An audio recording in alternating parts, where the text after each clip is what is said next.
item A1 under G, as in good.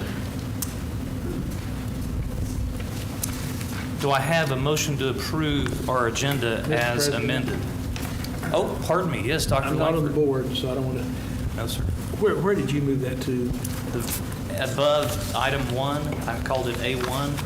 Could I make a suggestion, since there is quite a bit of discussion that could develop over that we do have the health plan and also the bonding thing, so as those people who travel here, we could do them. And That is an excellent idea, Dr. Langford. Thank you. I would ask that A1 become 2.5. A3. Then move everything down numerically from there. Correct. Thank you, Dr. Langford. Do I have a motion to approve the agenda as amended? I'll make that motion. Thank you, I'll Jeff. second.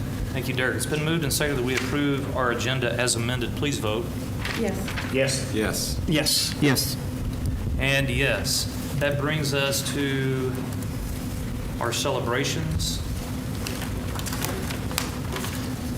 We always enjoy celebrating. Our regional teacher of the year is Allison Pittman. She's an amazing mathematics teacher at South Middle School. She was named Joplin School's Teacher of the Year last spring. Recently, Allison was selected the Regional Teacher of the Year by a committee of peers and key stakeholders from the Southwest Center for Educational Excellence. The Regional Teacher of the Year program began in 2016 to celebrate outstanding teachers from all areas of the state. Semifinalists and finalists for the Teacher of the Year will be selected in August, with the 2021 Teacher of the Year being named in early September. Congratulations, Allison. Great job. Project Partnership. Project Partnership is a community outreach established 22 years ago by James River Church to make a difference in the community by assisting local school systems with projects that may be included in regular maintenance schedules or budgets. This year, over 100 Project Partnership served team members worked at Joplin Early Childhood Center, Stapleton, Irving, and Royal Heights Elementary Schools on landscaping, painting, and a variety of other improvements.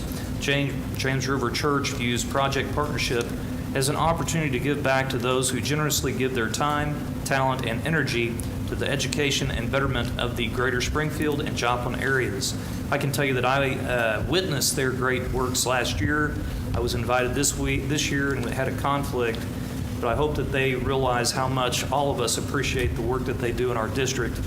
It's great work, and we really appreciate it. There's some pictures on the next few pages to show what they were doing. Great job. Thank you very much to that church for their service to our school district. The show did go on. After a long intermission, Joplin High School Thespians presented their canceled spring musical, Beauty and the Beast, as their summer show. The 37 students enrolled in the summer school class manned the production as actors and technicians. Seniors were happy to have the experience. The play was presented to 25% capacity audience to allow for social distancing. Patrons wore masks throughout the performance and were extremely understanding of the new procedures. Great job, Thespians. We see some of these pictures. Pat wanted to make sure that I recognized the yearbook staff for the great photos that they did take that we're enjoying this evening. The Beauty and the Beast costumes in these photos were created by Joplin High School senior Isabella St. Clair. She will be attending the Savannah College for the Arts and Design, majoring in fashion design. Can you imagine going to Savannah for that? That's going to be a tough one. What a beautiful place. Congratulations to Savannah, to Isabella on her college opportunity. All Area Academic Excellence Team. The Joplin Globe and MSSU have partnered for 34 years in the area's academic recognition, honoring high school seniors and their most influential educators. Judging for the all-area academic team is based upon high school cumulative grade point average for 7 semesters and ACT scores. 3 Joplin High School students, along with their most influential educators, were named to this impressive team. Samuel Peterson, Ms. Carissa Boyer is his teacher. Hayden Higgins, Mr. Brandon Cooney is his teacher. And Landon Vowles, Mr. Chris Young is his teacher. Congratulations to these students. and to their teachers for being so named. And I have the certificate, if I may share it. Please, Doctor. Jeffrey Coates, completed without prompting or nudging his certified board member refresher training, and we received a certificate in the excellent. mail for you. So thank you Thank for you. doing that, sir. Oh, we're getting our picture made. All right. All right. Wonderful, thank you. Thank you. It was either take the 1 hour refresher or the 40-hour do-over. I did it the first day, so I couldn't change their mind. Well, that was a tough choice, I'm sure. That brings us to our Board of Education Safety Committee. Lori Musser, Derek Gander, and Jeff Koch are those committee members. Does anybody have anything to offer? I do. Thank you, Jeff. So we were able to sit down with the safety committee, Jim Hohenschel, Carrie Saketa, and they went through a number of different documents, and one of the things they shared was the extensive document they have for principals of each building, and the committee was shown the annual building safety checklist that they go through, and it went on for pages and pages, and they have to ensure that they have completed all these things before school starts and time to make any modifications. So that was a good update. There is a grant that we have applied for, and if we are awarded within the next few weeks, it's for $180,000 over a course of 3 years, and it goes towards a software visitor management program and safe cars. McKinley is going to use a free pilot this year, so we're going to get experience with it anyway. And if we are awarded, then the idea is we would take that experience and expand it to the rest of the district, and it allows teachers to know when their students' rides are there, where they are at all times. So it's really seems to be a powerful tool, a little bit more than what we had asked for, but functionality that we can definitely use. Then we went through the recent cleaning guidelines and contact tracing related to the COVID. Talked about the cleaning measures for facilities, buses, and food services. And then we reviewed the expenses for each. You'll see those later on, but quite extensive. But the idea is that if we can make a safe place for students to come, then we can reduce the chances of anything happening while they're here. Talks about the procedure for bus riders and those coming into school. And then we've made a review to the handbook that talks about an acknowledgement for the students and parents of the expectations of the school district for students to follow the district direction for mitigating the spread. So something new this year, but we want to make sure that they understand that their responsibilities. And yeah, that was about an hour and 45 minutes, but it was a good update. It's good to see the level of detail they go to for each of the buildings and to make sure they have the resources they need to start the year right. Thank you for that report, Jeff. That committee is always extremely busy, and obviously we have new safety concerns with the pandemic, so I'm glad that that was an issue on the docket.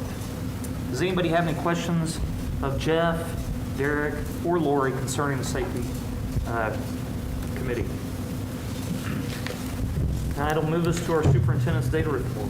And we have our health insurance and dental insurance reports. Dr. Langford.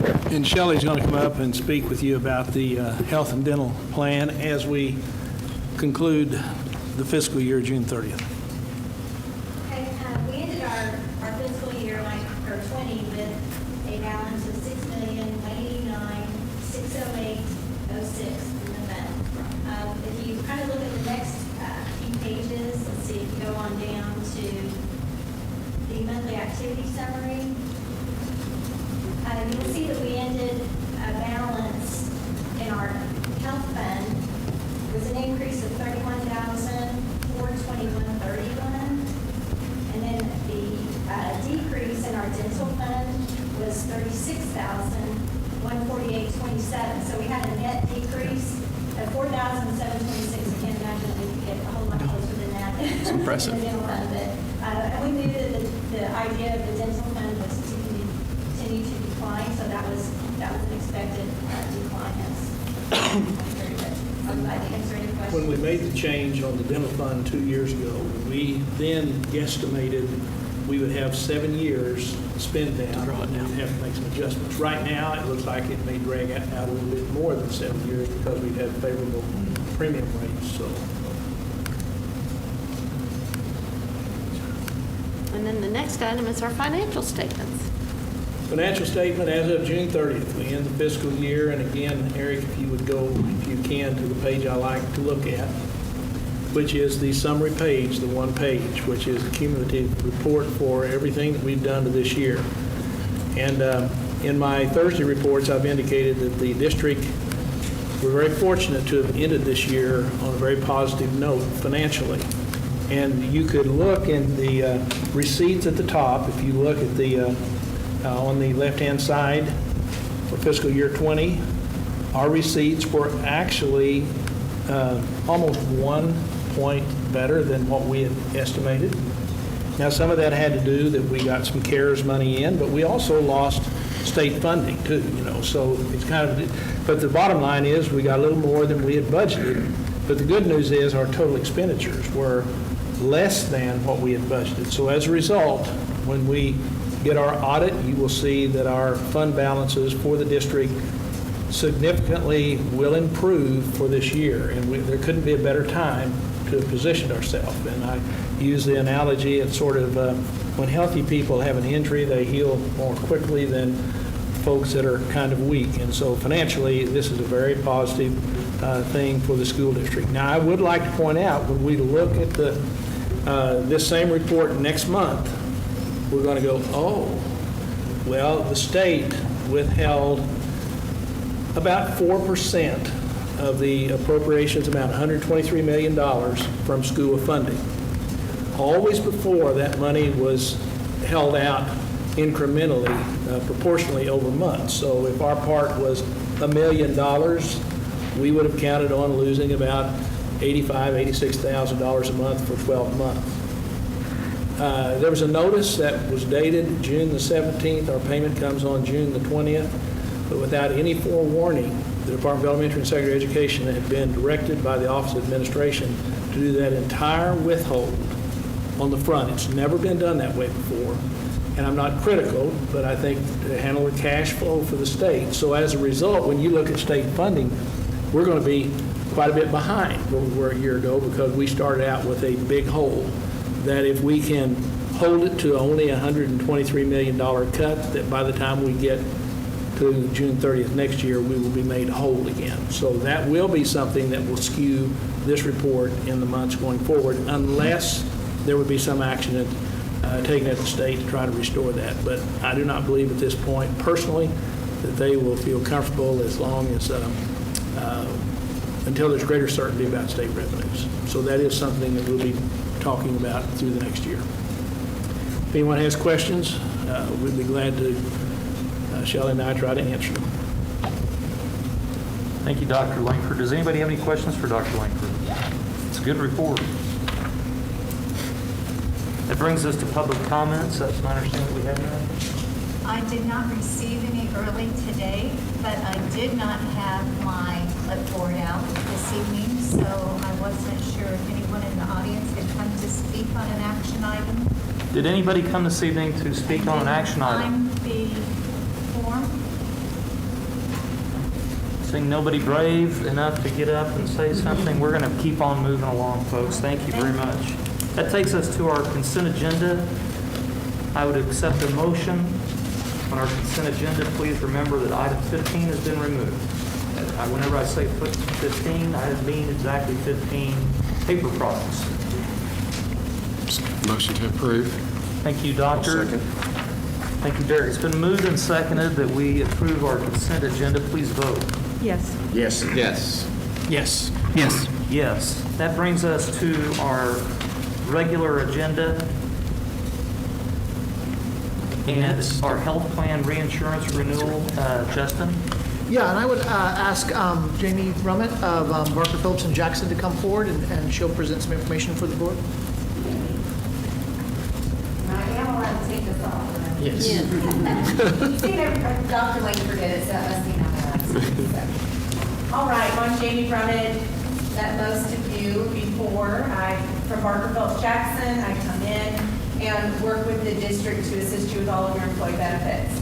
So came a couple months ago, we talked about the dental, the life, all of the ancillary benefits, and today we're going to talk about the medical. So just have a couple slides to go through. So if you go ahead to the next slide, we're going to talk a little bit about how the plan is performing, stop loss, prescription drugs, and then the health plan premium recommendation for the upcoming year. So the next slide, the plan performance. Right now, as Shelley mentioned with the reserves are doing very well. The fund is very well funded, and the healthcare plan is performing very well for this current plan year. So for the plan year 2019 through the end of 2020, it's performing very well. It's currently running at a 72% loss ratio. So when we look at anything with medical or dental, we want to look at how much premium is paid in versus claims that go out. So you're running 72% right now. That's good. It's operating very well. We'd like to see things at below 80 to 85, so you're doing very well. Now, part of that could be the COVID effect. So some procedures have been put off due to COVID. So during the months of March and April, elective procedures were being postponed, but we are seeing those pick back up. We saw a spike in the June claims that is part of this number, so we think that's kind of leveling off. You guys too tend to have peak claims in the summertime because that's when the teachers are off and when they utilize the services. You've had one high-cost claimant this plan year, so that's good compared to others. But again, like I said, your health plan reserves continue to be very well funded.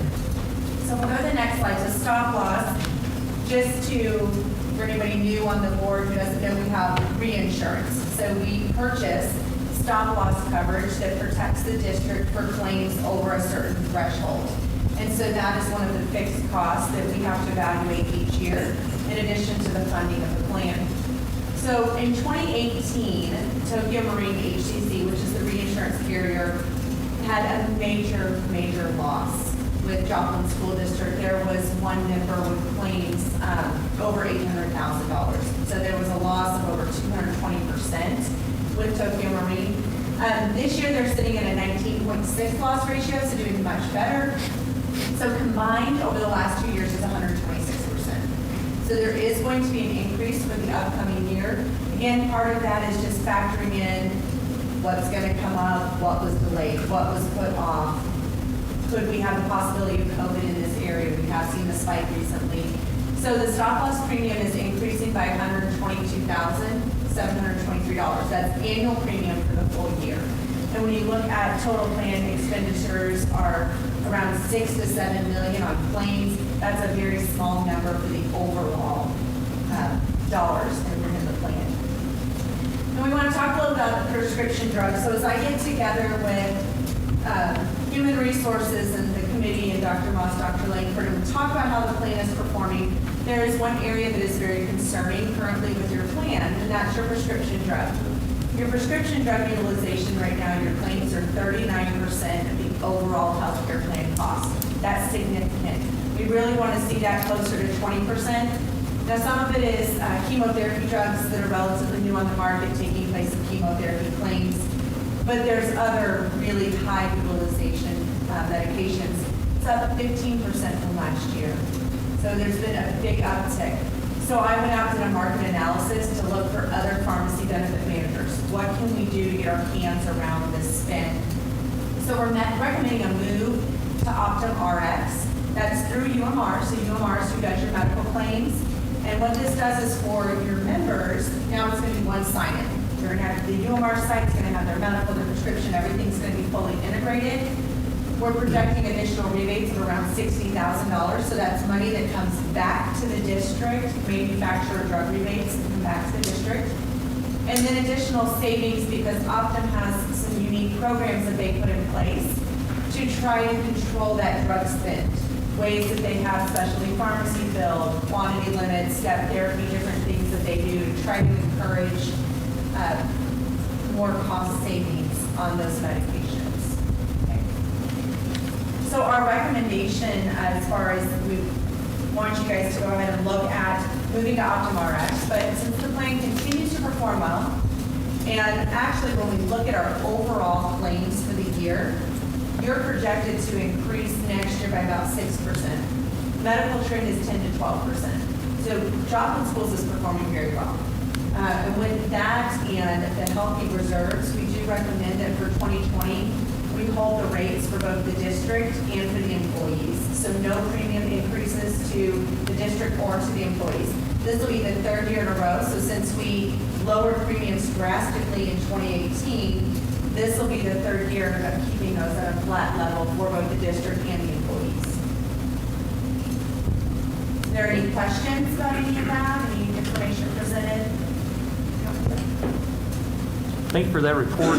I seem to recall that there's a committee of school teachers and what have you that meet with you and make these recommendations with you.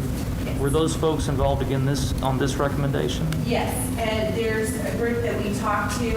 And one of the things with the changes with OptumRx, there is going to be a little bit of membership impact. What Joplin has always had what's called an open formulary that allows medications always fall into tier 1, 2, or 3, or 4.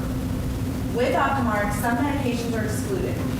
And those medications are ones that have alternatives. There are lower cost options that you could take instead of that excluded medication.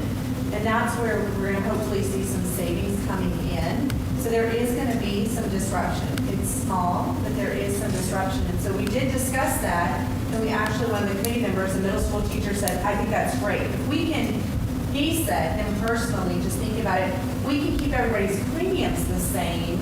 And that's what we're trying to do, is keep the premiums the same and keep everybody's at the same level and control the prescription drug costs. He said, me personally, I'd be okay if I had to switch medications.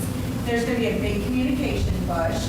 Each person who would be impacted is going to get a letter telling them for them to take to their doctor that says, here's the medication you're currently on, here are the different alternatives that you can discuss with your physician to help them through that transition process.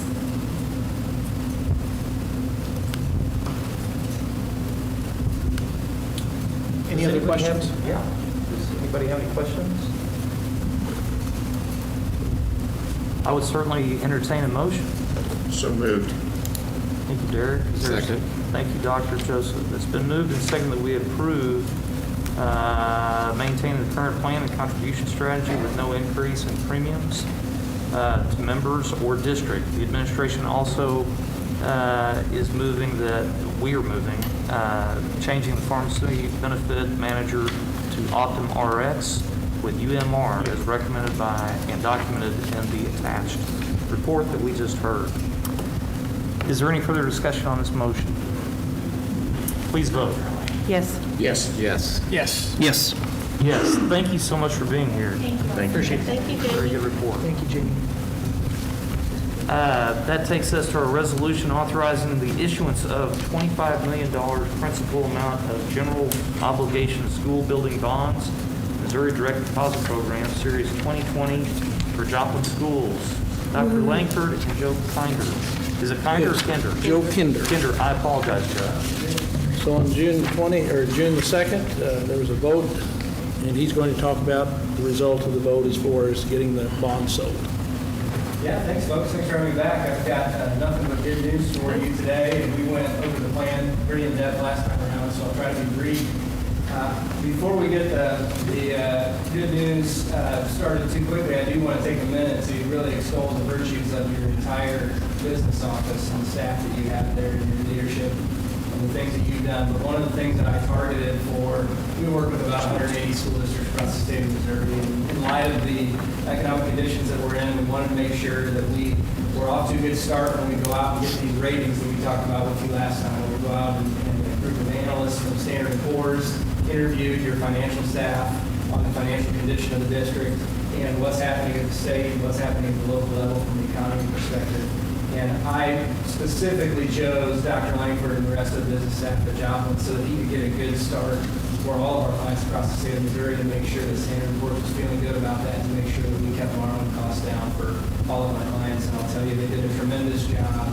He went for almost an hour and a half, or they went as a staff for almost an hour and a half. And every call since then has gone for between 30 and 45 minutes because the Standard & Poor's analysts are feeling very comfortable. So you have done a great job, and your staff is doing a tremendous job leading you down the right path and doing great work with your finances and leading from the state perspective as well. So Super proud of the work they're doing, and I just wanted to take a minute to commend them. What we have here today is a resolution for you all to adopt the winning bidder on your bonds for your $25 million issuance.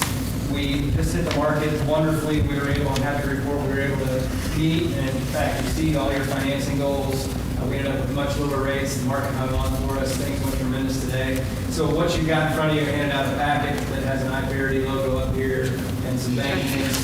You can see that we had 11 different banks from across the country bid on your deal today, which is a tremendous result. That tells you that a large number of folks were very interested in getting a hold of Joplin school bonds.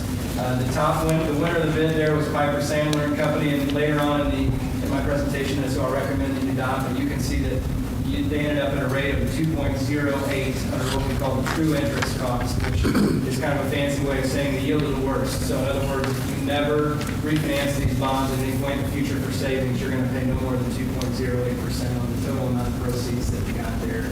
So, to be able to borrow out 20 years and really be wrapping around current debt that you have and do that at 2.08%, I mean, that's just fantastic. We don't even have to talk about that. So commend you all. Great time to hit the market, historic time. And I'm going to jump around the rest of this handout here, but I do want to actually go to page, the third page is labeled as page 2. We talked a little bit about how you might get a little bit more than $25 million. Basically what that means is we want to make sure that we're structuring these bonds so that we can get the maximum amount of investors. And with interest rates at a hyper low rate, there's a chance that investors will pay you greater than the amount of bonds that you issued in order to make sure that we're getting a structure that lowers the yields for you all the most we can possibly do. So I want to point you to the line there on that page that says average coupon. There's yield statistics down below that chart. If you go down 3 lines, you see an average coupon, 2.43%. So just to let you know where we're at from a rate perspective, on the $25 million, you're going to pay 2.43%, okay? But what does that mean for the Joplin School District? If you flip that final page of that handout, under the uses of funds, the top line, the amount of money net of all the fees and expenses that went into this issuance, and you can see those below that top line of the deposit and project construction fund, we know you've got more than $25 million for the projects to do. You're getting over $26 million to do projects, and still only paying 2.43% on that, on those $25 million bonds. And we were going to try to hold that down as much as we could, but to a certain extent, there's not much we can do about it. That's just the hyper low interest rate environment that we're in, and that occurs in order to make sure that we're minimizing yields and maximizing the amount of efficiency that we get from your issuance. But anyway, if we flip back a couple pages, you can see the bond yields on this deal. The pricing summary page has got a small little chart up at the top there. The yield column, in from the left, that's kind of what we term yield the best. So if you ever go in and refinance these bonds for savings, these are where the yields will end up. You see that in 2035, you borrowed money at 1.43%, all the way out in 2040, 20 years from now, to 1.93%. So still didn't get over 2%. And the odds are, I'll tell you, if interest rates stay where they're at, we just refinanced a deal for the Lebanon School District in the spring, well, I guess in February, that they were paying 2.07% interest on. We were actually able to lower that now. And that's simply the fact that what was a 20-year deal had become an 8-year deal. And so in other words, it's like a mortgage, 15-year rates are lower than 13-year rates.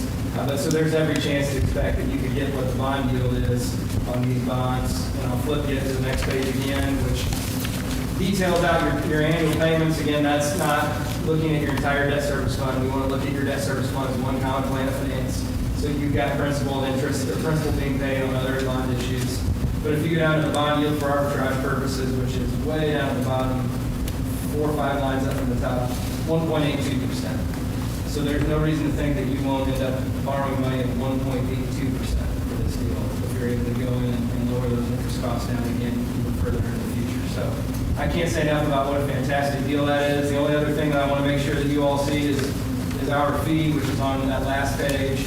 There's a lot of fees involved in that. The top one being bond counsel. They weren't able to make it tonight. That's the only one bell. They draft all the legal documentation, certify that these bonds are double tax exempt. and make sure you're compliant with the IRS both today and into the future so you can maintain your tax exempt status. Underwriter's discount, that's the fee charged by the bank that purchased your bonds. That is incorporated in that 2.08% that we use to evaluate the bids. So in other words, somebody can't come in and bid, below market interest rates and charge a ton of money on the backside of that. So that's their fee there, $49,000. And you can see our fee there at 0.15%, or $1.50 per $1,000 issued to issue these bonds and to walk through that process. The other fees involved below that rating agency fee, again, that's the Standard & Poor's, who gives you that credit rating, helps you borrow at a lower cost, much lower cost. POS and official statement, we market that to two different organizations that make sure that every broker dealer, anybody who's eligible to buy these bonds, sees these in about a week in advance. And so we make sure we take care of that for you. And then the state auditor. I know that this is about my third or fourth time down here, but I get to talk about the state auditor with you all. But you all, for years and years and years, worked with one of my partners, Greg Ricker, who passed away. Prior to 2009, the fee for you all today to do this deal would have been, with the state auditor, would have been $25,000. Now, Greg knew that was a couple hours worth of work. Springfield passed a bond issue last year that was $164 million, so they would have paid $164,000, dollar per thousand, for a couple hours worth of work at the state auditor. We used to term that as the Georgia State Bond Bill. Of course, now we've merged with Stiefel, so we're Stiefel, but the truth of the matter is that was the Greg Ricker bill.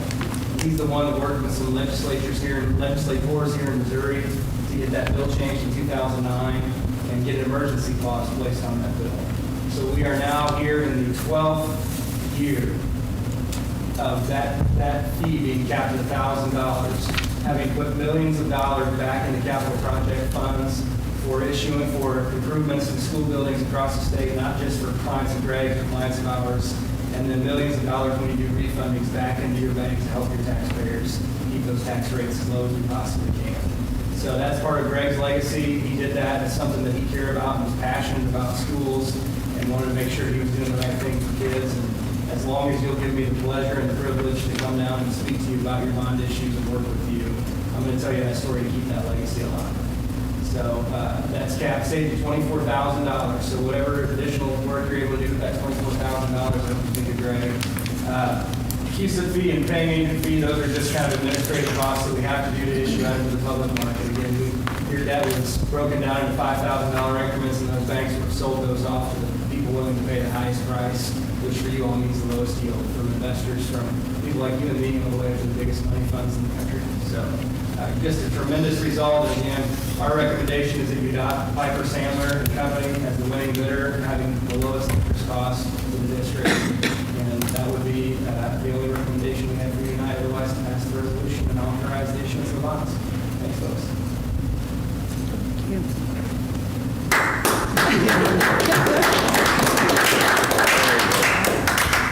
Joe, thank you for being here tonight. Thank you for giving us that great report, and thank you for that interest rate. I'm very, very happy to see that for our district, for our kids, for everything that we're trying to do with it. Do I have a motion? So moved. Eric, thank you. Is there a second? Second.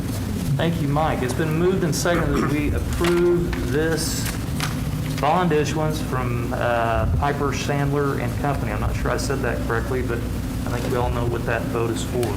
Is there any further discussion? Please vote. Yes. Yes. Yes. Yes. Yes.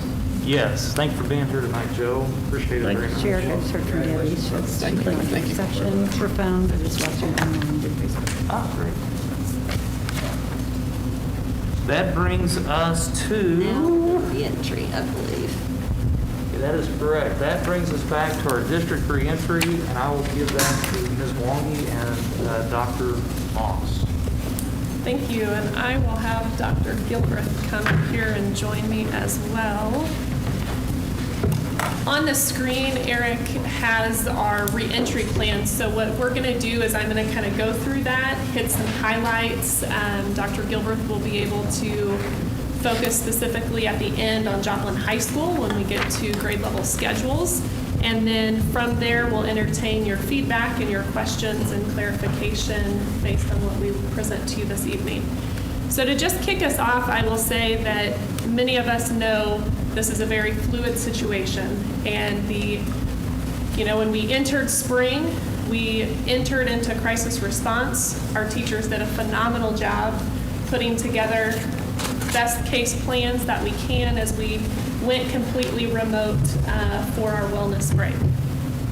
As we entered summer school, we really got into listening to our community of wanting to provide an opportunity for our students to come back. At that point, we did look at some blended models, but we also looked at the parent feedback of if we can have 5 days a week, give us 5 days a week.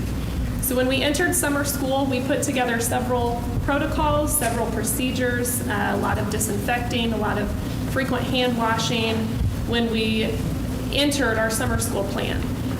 Through the summer school process, at the very end, we surveyed all of our staff that we employed for summer school. We felt that they were a population that could really give us good feedback of boots on the grounds of what worked well and what we need to consider adjusting. As we moved into the month of July, it's been very heavy as far as planning, guidance continually getting updated and changed. We had some new CDC guidance as of Friday, and I'm getting text even as we speak of some additional CDC updates that are coming out as we speak. So when we look at our reentry plan, we really wanted to focus on some key priorities. So as you go down onto page 3, Eric, you'll see some priorities that we've established for the district. Those being increased sanitation, social distancing, staff and student screening measures, personal protective equipment, limited visitor access to buildings, our Joplin Schools virtual option, learning during intermittent absences, contact tracing, our procedures for COVID-19 infections, and then our grade level schedules. And then we've put a few frequently asked questions that have become pretty common at the very end. So what I'm going to do is just highlight pieces and then be able to entertain your questions as we work through. So during the regular school year, our custodial staff does regular cleaning. They have their regular protocols. But what you will see different is areas of increased sanitation. The custodial team will do their daily cleaning as normal. They will also increase the frequency of high-touch surfaces, so things like handrails, doorknobs, light switches, those places where we have frequent touching. In addition, all of our classroom teachers and classrooms will be issued a bottle of spray disinfectant and a microfiber cloth. That will be a daily cloth that the custodial staff will replace that they will have to use in the classroom. We have procedures set in place. If you think of any time a new group of students would access an area, we would disinfect the tables. So if you think of the secondary level, when they rotate classes, if you think of the elementary level, maybe a pull-out sped situation where one group of students would come, those tables would be disinfected before the next group of students would enter. The other piece will be frequent hand washing as well as hand sanitizer where hand washing may not be operationally possible. And that will be at frequent times throughout the day. So thinking about before and after meals, after restroom breaks, after recess, when kids go outside and play, and different times where maybe there's a group project where the students would engage in the frequent hand washing. In the evening, our custodial staff will do a deep clean. They have 2 different EPA list in registered products that they will use in addition to their regular cleaning and disinfecting protocols that they do. They have been in this practice since summer school, and I know that Dave is here, so he can give you much more detailed information of all of those products, but we have been in this practice through summer school and continue that as of today. When you think about transportation, as far as sanitation, we will be cleaning the buses in between the AM and PM routes. Dave and his staff, as well as Mike and his staff, have secured foggers, is that an appropriate term, where it is a quicker approach of how we can quickly clean. The disinfectants that we are talking about that are EPA approved are a 10-minute kill time disinfectant. And so the procedures that we will put in place will allow for that 10-minute kill time. Question there before you move. Yeah. You said between the AM and the PM, but doesn't each AM have 2 shifts of students and the PM have 2 shifts? Is there anything in between those two? Maya, you want to help me speak to that? Each driver, if they have enough time between routes, and most of them have a little bit of time before they go pick up the next set of students, they will have on board a pint-sized work bottle they use to summer school, and they'll know where the students are sitting, and then go back and wipe those areas down. That's what they can do that. 5 minutes. So between the route, the AM and PM would be the fogger. Yeah, you know, right after the morning round and all that, and then have a whole crew go to 20 bucks at a time, and then after the evening rounds, we'll be there for a bit again, so we're ready for the morning. Thank you. Thanks. As you move into social distancing, Joplin Schools is going to strive to create an environment that supports health guidelines without interrupting the education of our students, and that has become quite a heavy discussion of how we go about doing that. We are looking at assigned seating in the elementary classroom as well as the secondary classroom. Our goal is to limit contact tracing as best as possible. So setting up scenarios where we can protect the health of our staff and our students the best that we can. So when you think of assigned seatings in the secondary level, 6 through 12, it looks alphabetical because they're going to rotate and they're going to move classes. When you're looking in the elementary level, their assigned seating is going to be based on how they may pull different groups of students to limit if they're in this small group and the teacher needs to pull some kids back together, that it's the same group of students. So we are limiting the amount of contacts within the classroom setting. And as I get further down into contact tracing, you'll see some diagrams that will be helpful that we've worked alongside the health department to develop. As far as transitions, we're going to limit when we open our doors. So elementary opens at 7:15, and then middle school and high school opens at 8. Outside of maybe other opportunities of extracurricular, co-curricular, we're limiting the time of which our doors are open to where we can manage and supervise those times appropriately. Modifications to meals as well as the school day will be made as needed. So when you think of breakfast, we're shooting for breakfast in the classroom at the elementary level. For middle school, high school, it is a grab and go, and Rick can give us more guidance and input on that.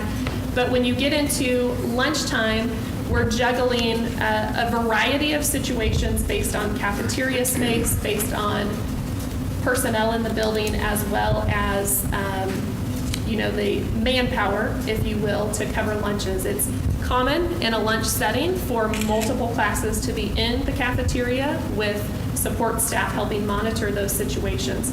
So what the principals have been tasked with is to create social distancing measures, create opportunities where we have similar cohorts together, for example, an elementary classroom. So where it is possible, lunch will be in classrooms. Where other obstacles present themselves, then the principals have criteria within social distancing in the cafeteria. I know Dr. Gilbert will specifically go into detail for Joplin High School, even added spaces. So looking at added lunch shifts, added spacing to where lunch may happen outside of what you probably envision as just the cafeteria. When we think of transportation, we are going to ask our families, those who can transport their students, do so. That will help us limit the amount of students on our busing to be able to socially distance our buses to the greatest extent possible. Upon arrival and bus rides, we will be requiring masks to be worn during those times. That also includes our drivers and our aides on our buses wearing those at all times as well. When you think about social distancing, there are opportunities where schools are natural places where we congregate at times in very large groups. Educators, we love welcoming our families into our buildings. We love being able to have big events where we host a lot of things. This year's just going to have to look a little different in how we approach that. So you will see some statements here that reference in-school gatherings, such as assemblies, rallies, dances, would not be held unless social distancing can be maintained and students can remain in classroom cohorts. And virtual gatherings and other creative options are recommended. We still want to find ways to keep that school spirit and build upon the cultures we've established. When you get to the elementary level and you're talking about holiday parties, birthdays, there's a lot of different celebrations at the elementary level.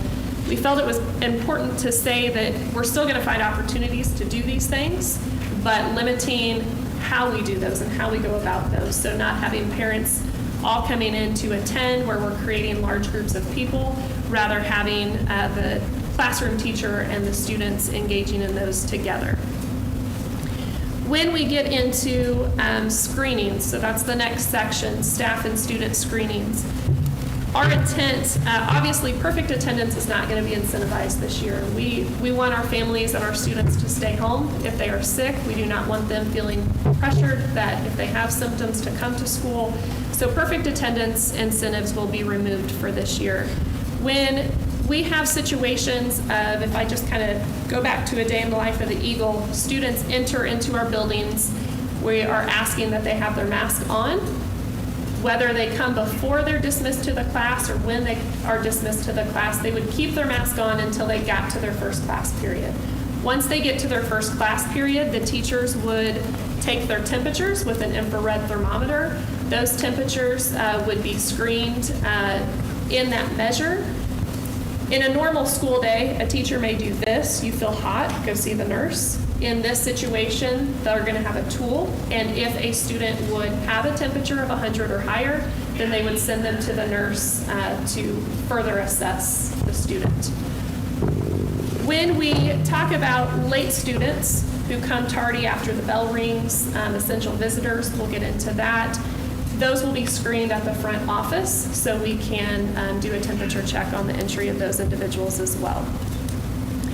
Students who are sent home with a temperature have to remain home for 24 hours, fever-free, without the use of fever-reducing medication. That is a standard that schools have practiced for a long time as far as fevers. And then when we get into this was updated guidance that we worked through with our health department as early as yesterday morning when we think about other symptoms, because there's a lot to wrap our brains around and think of symptoms that could present COVID-like symptoms. And on the other hand, we have kids with allergies who may have a cough. And so how we work through those details, we worked with the health department of the new guidance on Friday, and there's some good checklists that our nursing staff will be able to utilize in that sense. Moving down to personal protective equipment, we're encouraging our parents to visit with our students about social distancing and mask wearing. Our students will be asked to wear masks upon arrival, upon dismissal, and at the secondary level in 6 through 12, where they're transitioning during periods of the day from one class to the other. In addition, when we're working in close projects, we've asked our teaching staff to really evaluate when you put kids in close proximity. There are opportunities that are critical for kids to be coming together for particular projects, and so those times would be where we would ask students to wear masks during that time. Staff members required to wear masks upon arrival as well as dismissal, and then in addition, where social distance cannot be maintained. That looks in a wide variety in a lot of different situations, so I'll be happy to field those questions as we move on. Things like speech therapy, if you think of speech therapy, early phonics instruction, there are opportunities where a lot of the teaching happens in the mouth. And so in those instances, we understand and will be able to allow face shields to be used during that time. There has been some conversation, face mask versus face shields, and Joplin Schools recommends face mask due to CDC guidance. But for instructional purposes like the speech therapy or other individual needs, face shields will be accepted as it mimics in the current city ordinance as well. Moving on, we will be providing 2 reusable face coverings. One will come from the district. It's a ear loop face mask. The second will be more of the gator style that will be provided by a local partnership donation. And we will encourage and ask our families with our students to wash those daily. That is our intent. We have worked out details where we can prepare for those situations of potential neglect, of how to support those families and how to support those situations that may arise. We would also ask students to keep an extra one in their backpack. We know there's going to be opportunities of soiled mask, wet mask, dirty mask, and so we would ask that they have an extra one in their backpack to use in case of the need. Any student or staff member who chooses to wear a mask during the entire school day or longer than what we are expecting is welcome to do so. That's not going to be prevented in any way. And we also know there's medical reasons, and so we would just ask those conversations to work directly with building administrators, human resource, and school nursing as necessary. I won't go into all the details unless we want to on the face mask do's and don'ts, although Eddie is sporting a really cool one there. Limited visitor access to buildings, and this is a part that's going to be really important for us to control the foot traffic in our school to keep our students and staff safe. So we will only be allowing essential visitors into our schools this year, and upon entry we will be having some screening questions. As we work through the contact tracing process, it's really important and critical for us to know who was where and by who in the event of a positive case, so we can work alongside the health department to report those potential contacts. So any essential visitor will be screened upon entry, and we will work with our office staff to accomplish that. Restrictions for that will look different for evening activities, those things that are optional to attend, where the school day is something that our students are coming to each day.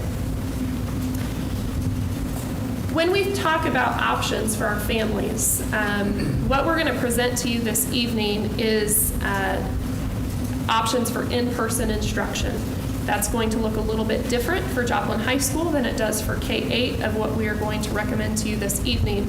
But for families who do not feel comfortable sending their students to receive in-seat instruction, they may choose to enroll in our online school. I will tell you, last year we launched our full K-12 program, our full online school, and this is a new area for many districts. I feel very fortunate that we are in a position, we worked through a lot of hiccups last year. We thought moving to the virtual was a big hiccup until COVID came, and now COVID, is our big hiccup that we're trying to work through. So Acellus is the elementary program. That's not what we started with last year. We used some different platforms, and we found those were not successful for our kids. So we are in a position for our families who do not feel comfortable sending their child to school that we do have a full virtual option, and we did add our virtual administrator last year to where she's been able to kind of run this, create some informational videos, provide that opportunity to our families who in person may not be the best for them. When we talk about virtual enrollment, we are asking for a semester commitment, and there's a couple of reasons for that. One being, we do not believe from a curriculum standpoint it is in the child's best interest to go back and forth between virtual and in-person. On the virtual side, it is a platform. It covers Missouri Learning Standards for that grade level, so it's covering the same curriculum material. However, in a computerized program, they're doing a lot of the deducting of, you're weak in this, I'm going to put you here. In a classroom setting, that's the professional, that's the teacher helping differentiate and intervene in those gaps. So we feel it's important for the child's education for that consistency to happen in a semester at a time. The second part of that comes to staffing. When we have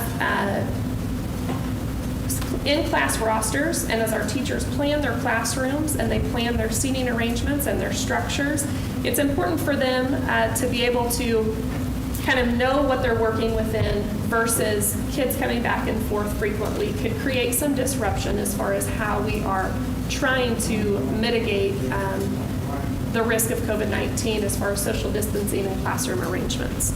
In addition, on the high school side, it's really important when you're talking credits. So if you start down one path and you don't complete the credit, and then you try to switch over to a different setting, that can really impact your ability to earn credits. And so this decision is really made in the best interest of the child to be successful from a curriculum standpoint through their education. Families who choose to elect the virtual option, we are asking that they can find that information. Given your approval this evening, we will work tonight to get all of that updated on the website and everything ready to go. There is a new pre-enrollment virtual form. So the survey that you were aware of before, that was to give us some preliminary numbers. But now we have to shift to, I want to commit my child to at least this first semester of being virtual. And then Ms. Tarter will take it from there to have those meetings and set up sessions with them to get them ready to go fully virtual. That also provides us an opportunity asking our parents to elect that by August 4th, the end of the day on August 4th. It's also going to help us prepare in-class rosters. So principals are currently working on who am I going to have, who am I not going to have as far as my classrooms. And so that will also support that. We understand we will have transfer students who may not be fully enrolled in Joplin schools yet. We know we'll have some of those situations, and we're prepared to deal with those on a case-by-case basis. But for the majority, we are seeking to get some of those numbers finalized so our principals can move forward with class rosters, which trickles to our teachers being able to plan their classrooms accordingly. When we think about, so move the complete virtual option to the side just momentarily and come back to, I choose to send my child in person. So I elect to send them to school for their grade level. We understand that there may be intermittent absences. And so what we have worked through requirements of paperwork and assurances with DESE, and we are still in the process. They're working as quick as they can with all the Missouri districts to finalize all of those.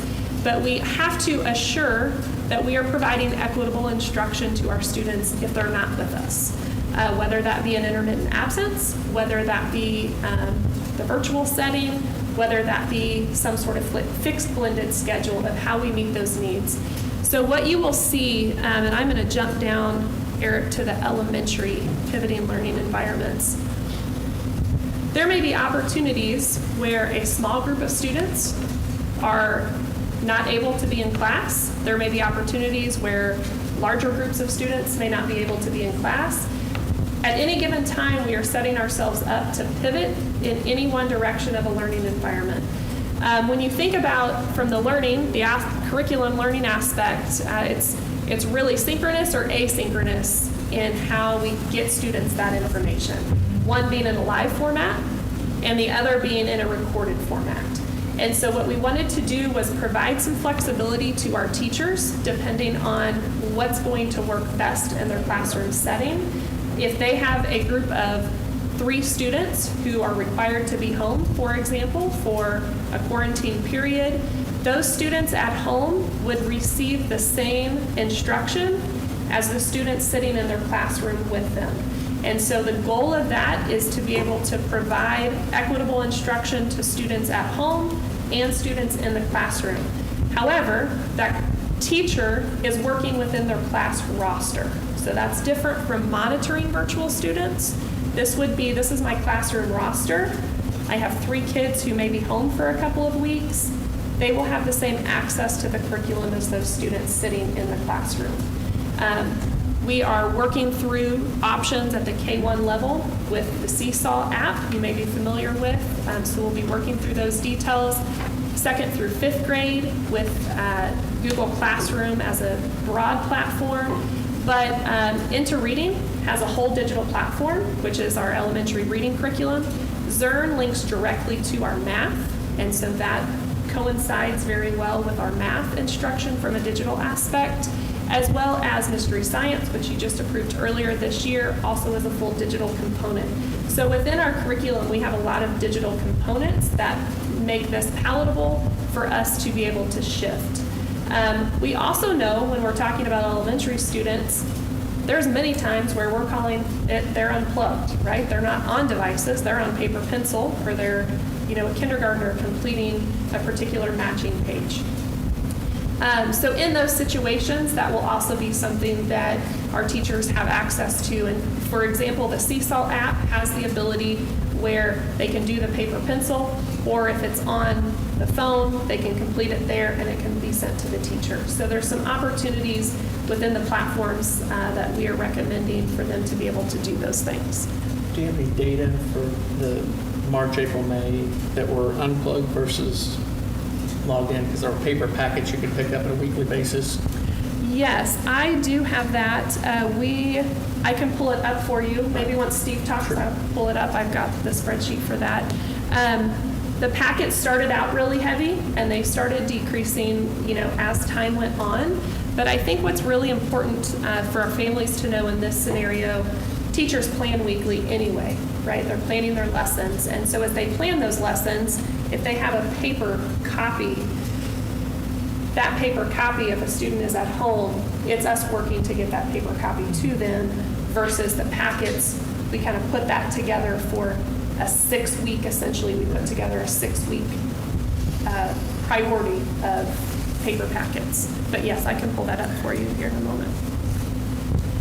When you think of middle school and high school, similar approach, but something that will be different at the high school level is we do have things like career and technical education. There's going to have to be opportunities where they unplug and they're going to have to show some performances. If I think of a welding class, they're going to have to show us they can successfully weld.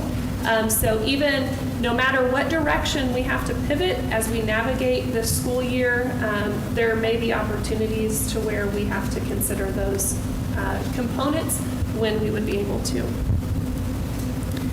Moving into contact tracing. Contact tracing is quite a thing to wrap your head around when we first started down this journey. It also seems to be adjusting a little bit and may even still be adjusting. But when we think about contact tracing, it's essentially used by health departments to prevent the spread of infectious disease. And so as we have worked with them, everything is gray when it comes to situations that we're dealing with. And what we've tried to do is bring something as black and white as we can, knowing these are general guidelines and every situation could be unique. So when we think about contact tracing, we are talking about if there is a positive case, how we work with the health department to contact trace that positive case and work alongside them for the information that they will need from us. So when I get into the options, when we talk about seating arrangements, we've really put together 3 different scenarios. And Eric, I'm actually going to go all the way down to page 22, and I can just talk about those both at the same time. These are not necessarily in any particular order, besides just putting some visuals on paper for you to understand. So individual student desk versus activity tables. Joplin Schools is across 15 campuses. Our class sizes vary across our district. Our physical structures vary across our district. And so what we have tried to put together are options that can be used across the wide variety of settings. We've done some mock classrooms. We've done some opportunities where we have tried to put things together as a leadership team to kind of view and see what this looks like in an actual classroom. So option 1, as individual student desks are 6 feet apart, and those are frequently found at the secondary level. We do have some elementary classrooms with individual desks, but not a great deal. Majority of elementary classrooms are activity tables. Should, this process of classroom arrangement comes directly back to contact tracing, of being able to reduce the number and quickly notify those situations. So if you look at option 1 of individual student desk, I've represented yellow as a positive case. that would result in no blue X's essentially, which would be those contact traces from that positive case. When you look at the activity table scenario, where you could have 2 students on the ends of those tables, in that situation and spreading every table 6 feet apart, then you would have the blue because most of our tables are not 6 feet. Moving down to option 2, you see more of a cohort option. This cohort option is the idea that individual desks or activity tables will have students closer together, but their tables will be 6 feet from other cohorts of students. And so in that scenario, you will see the yellow X representing a potential positive, and then the blue X's around that would be contacts. We are working with the health department, the general rule, if you will, and again, this is not every situation because behavior impacts that, but it's 6 feet for a consecutive 15 minutes is how they have worked with us to identify a contact. Is that with or without mask? Does it matter? Mask does not matter. Mask reduces transmission. It does not keep you from being in contact. Great question. When you move down to option 3, these are opportunities to where maybe some of our classrooms are a smaller setting. Maybe the square footage may not be as large. We can't get desks all the way 6 feet apart, so they would be less than 6 feet apart from each other, but we would space them out as best as possible. And desk 1 down to desk 3, if you just look vertically, those would be more than 6 feet apart. Activity tables would be in a similar manner, where opportunities where they could not be more than 6 feet apart. And then if you look at that, what you will notice is the yellow X, there's more of a ring approach to that positive case that you see on the screen. And so the ring approach was a conversation that we had with the health department earlier this month, actually, as we were working through different scenarios and different situations, because what we wanted to do was be able to plan proactively before we would have a situation that we would then deal with. So through the ring approach is a common approach according to the health department they have used for other situations from what they've shared. Option 4 then really is just a paragraph that states if a classroom setup does not fall into 1, 2, or 3, that they would work with the principal and central office to be able to discuss that, because the district's goal is to not create more than 8 contacts with any given student arrangement. And so those are the kind of mock classrooms we have set up, the variations that we have found across our district of how to be as proactive as we can in that scenario. When we talk about contact tracing, I think it's important to talk about the process the district will go through given a situation of a positive case. If there is a positive student case, we have learned a lot from summer of how we handle this from situation 1 to situation 2. We did have a health department meeting in between there. We changed our procedures. We collaborated and worked together to improve that process. So essentially what you will see, given a positive student case, is that if the health department is notified first, they will reach out and let us know, and we will follow their guidance. Oftentimes what we have heard and what we've experienced ourselves, because we have online portals, oftentimes our parents are knowing answers before the health department ever does. So what happens is if a positive test is read in the system, it is then sent to the state. The state then deploys it, records their data, then they deploy it down to the local agency. So the time that that happens, what we experience is the parent calls us before the health department may call us. And so through a collaboration of talking with them, we're going to partner with them in working on, given official documentation of a positive case, we would contact the health department, and we would be the first contact to those impacted with the school setting. This does not count outside of the school day. This is only related to the school setting. And we would notify those families. We want to inform you that your child has been a direct contact to a positive case. If they are in school, we would ask them to come pick them up. Then we would let them know the health department will follow up with official details in a phone call. That will be the first step that happens. From there, then we will notify the other students in that classroom who may not be a contact, but we will let their families know, and then be able to let the school building know. But by the time that message is delivered, we will be able to say, if you were not contacted, your child was not directly exposed. And so that process, partnering with the health department, I think will really help. That is how we handled our second positive case from this summer.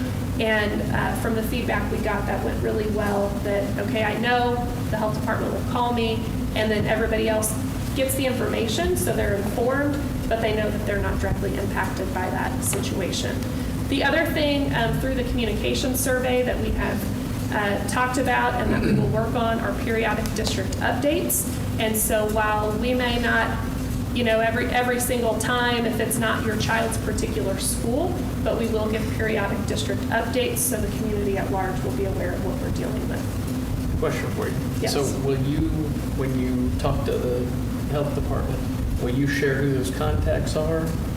Yes, we are protected under emergency health and safety provisions and statutes that we are able to share that information. And then will they contact also the contact tracing? Yes, so our contact really is to help from a communication standpoint. It's not to give any directives. Ours is to help communicate, to A, remove the child from the building, and then B, to let them know they will be receiving a phone call from the health department. As far as the health department's process, their protocols, their directives, then they will take that from there. And we're working towards partnerships with that of even specific, I don't know if you want to comment at this point. That sounds like a good segue into some information that I got just this afternoon. Our city health department, through County CARES Act funding, is confident that they'll be able to designate a contact tracer that will be city health department employee, but through a memorandum of understanding or some similar format dedicated to Joplin schools for those purposes, so that we can be sure that we're Same one every time, deploying as rapidly as we can. No, that's good. Because my concern is I wanted to make sure that we knew if we're giving the health department information about our students, that it's, one, protected, and two, that they're going to do something with it and not just collect it and say, okay, I've got these people, we're going to contact them also.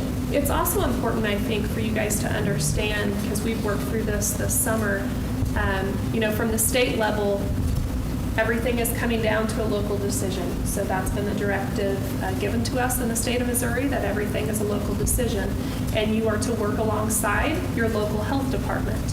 What is really unique for Joplin is we are within 3 local health departments. We have schools within the city of Joplin, which is the City of Joplin Health Department. We have schools outside the city limits on the north side of 32nd Street, which makes them Jasper County Health Department. We have schools on the south side of 32nd, which makes them Newton County Health Department. And so the City of Joplin has been our primary contact, and they have done a really good job working with the other 2 counties, because consistency is going to be key for us of how those are handled. It's also important to note, as they work through those details, where situations happen is the health department of which deals with the district. So having a situation at South Middle School, we would work directly with Newton County, versus a situation at Irving on the other side of 32nd would work directly with the City of Joplin. So there are some, pieces to that we're doing our best to be collaborative with all 3, because we are a unique district that we are impacted by 3. Moving on to grade level schedules, and this is Dr. Gilbert is going to speak to Joplin High School specifically. When we look at in-person instruction, we have factored in things like enrollment at the building, what the daily structure looks like. Elementary, you're pretty contained. You often see down the hallway Mother Duckling and all the little ducklings either in front or behind her. Elementary frequently stays naturally in a cohort. So how we handle the elementary classroom during the instructional day, we can have opportunities where we space those students out. In the middle school level, again, Students are in that in-between age, but our school size is very similar to our large elementaries. So if you take Irving and Cecil, it's a similar enrollment population as we have at our middle schools. So when you get to, so what we're recommending for K through 8 is a 5-day in-person week where they attend Monday through Friday with a regular school schedule. And we will be prepared with all of our added precautions and then be prepared to pivot should students, whether small groups, large groups, have to be quarantined related to COVID, that we'll be able to pivot those environments. When you get to Joplin High School, I'll kick this over to Dr. Gilbreth, but you're dealing with a much different situation. You're dealing with 2,200 students. You're dealing with class sizes that are much larger than many of our K-8s. And so he's going to talk about the recommendation for a fixed blended, as the state references it, schedule for Joplin High School. Okay. I have some handouts and some information put together I want to share with everybody. So, okay. Yes, thank you.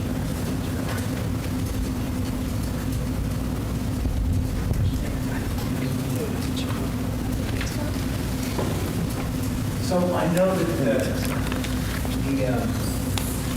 $64,000 question is, let's get right into the schedule. But I do want to go through a couple of things that I want to share with you guys, things that we've looked at and talked about, how are we going to handle certain things. If you don't mind pulling out the first the map we have is an aerial view of Joplin High School. And I guess the best point of reference, if you look at the football field right there, if you look at anything in yellow, that's a parking.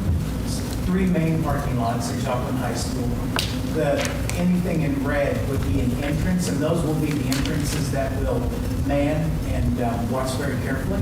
And then anything in green is the grab-and-go breakfast. And so as we look at, if you look at right here, this is Kaminsky Gymnasium right here. Right here is Franklin Tech. And if you're, right here is the Rose Garden. So if you can park, a student could park here, walk into Franklin Tech, or they could walk down in the Rose Garden, and then right there, that is the lower part of the cafeteria, the lowest level of the cafeteria. And then this back here behind the school is where the bus drop-offs, and they typically drop off right in this area. Those kids will come down this walkway, they'll walk in that entrance right there, they'll get a grab-and-go breakfast there. And right now, the way we're looking at it, we know that the original thought was to open the doors at 8 o'clock. I will tell you this, we do need to be fluid about that, and we need to kind of monitor that carefully, because I will tell you that last year, I arrived at the high school every day about 6:45, somewhere between 6:45 and 7. And on the main entrance of the high school right here, there, if you're picturing in your mind, if you walk in the front doors, to the right, there are those wooden steps that go up, and they go all the way up to the attendants. I will get there at 6:45, and there will be 40 kids sitting in there already. And I've asked kids, what time do you guys get here? And sometimes up at 6:20, 6:30, the doors open at 6:30. We never open the doors to go into the high school until 7:30. The reason I point this out, I think it's important to know that I don't want to see a whole bunch of kids, first of all, get stuck outside in the pleasant weather if their parents drop them off and the weather's bad, or we've got a whole bunch of kids not socially distancing outside without masks on. So we want to be diligent about that and do the very best we can to mitigate any ill effect that might come about from kids arriving at the high school early, because we will ask parents, drop your kids off at these times, but, folks that work and that aren't able to do that. So anyway, my point is this, we want to be careful about that. We've thought about the idea of the grab-and-go breakfast and then going to class. If we come in just a little bit early, then we feel confident that we can socially distance kids in the Kaminsky Gymnasium. And so kids would sit every third seat and then every other row. And there's enough seating in Kaminsky Gymnasium that we'll be able to seat the kids in there, have them eat breakfast, and then dismiss them in an orderly fashion in time to get to class. Without there being a problem with that. Dr. Gilbert? Yes. Maybe I'm overly naive, but are they coming in early to get the Wi-Fi to do homework? The kids that arrive Yeah. early? Yeah. Because we talked about extending the range. A lot of times kids will just be hanging out talking. Okay, so There could be some. I was just trying to think if extending the range might keep those Right. students outside. And we have extended the range, and Eric's people have been out there putting our, Eric, what do you call them? They're outside access points, so. They're putting our light poles outside, so our Wi-Fi will be extended out onto the parking lot. Last year, they turned it up during our COVID, our timeout. They turned that up, and we had lots of kids would come and they'd sit on the parking lot and do homework and use the Wi-Fi, and they had good access to that. Once they turned it up, they could access the Wi-Fi. So Steve, when you talk about distancing in the gym, every third seat and Yes. the depth as well, is that the entire student body or is that with the AB split? The 80 split, yeah. Because Okay. otherwise there would be so many kids. Like if you see the entire school, oh my gosh, it just takes up the whole section of the gymnasium. Okay, but you're able to do that with the AB? Correct. Okay. Correct, yes, good point, thank you. And so then the other thing is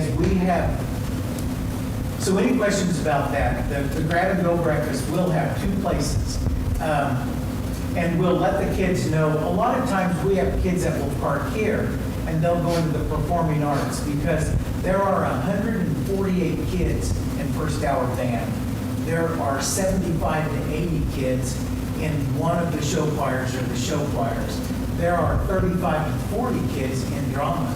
So we have an enormous number of kids that there's no way in the world, with that number of kids down there, to socially distance them in those areas becomes hugely problematic.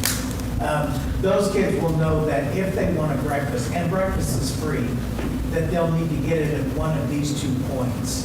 This is at the top of the stairs.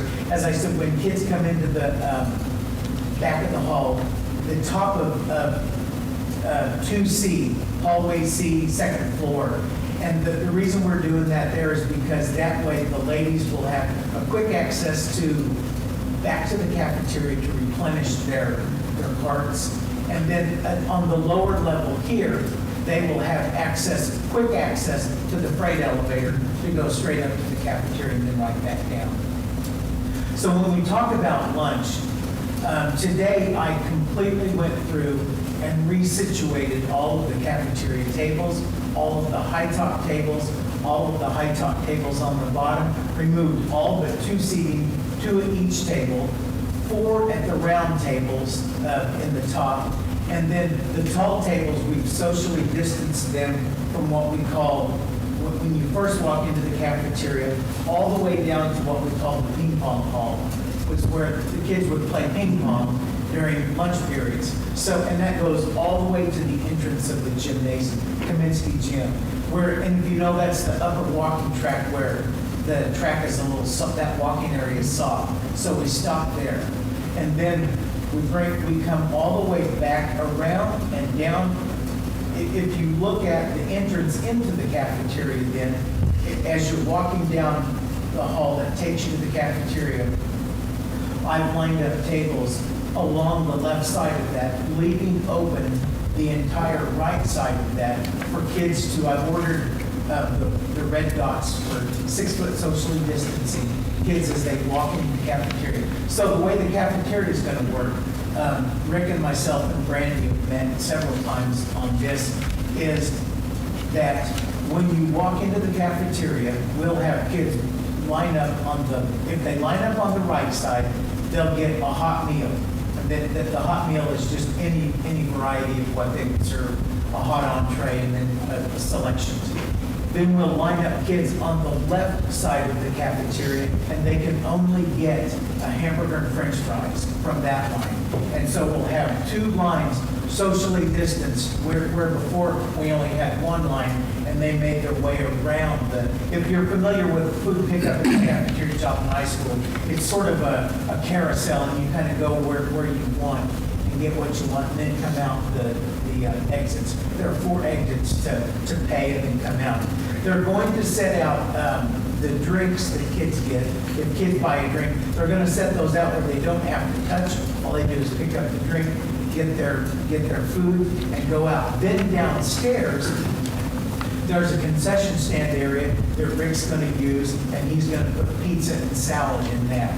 And that's in the lower part of where the kids used it was called Fizz. They would sell snow cones. The fusion kids would sell snow cones in there.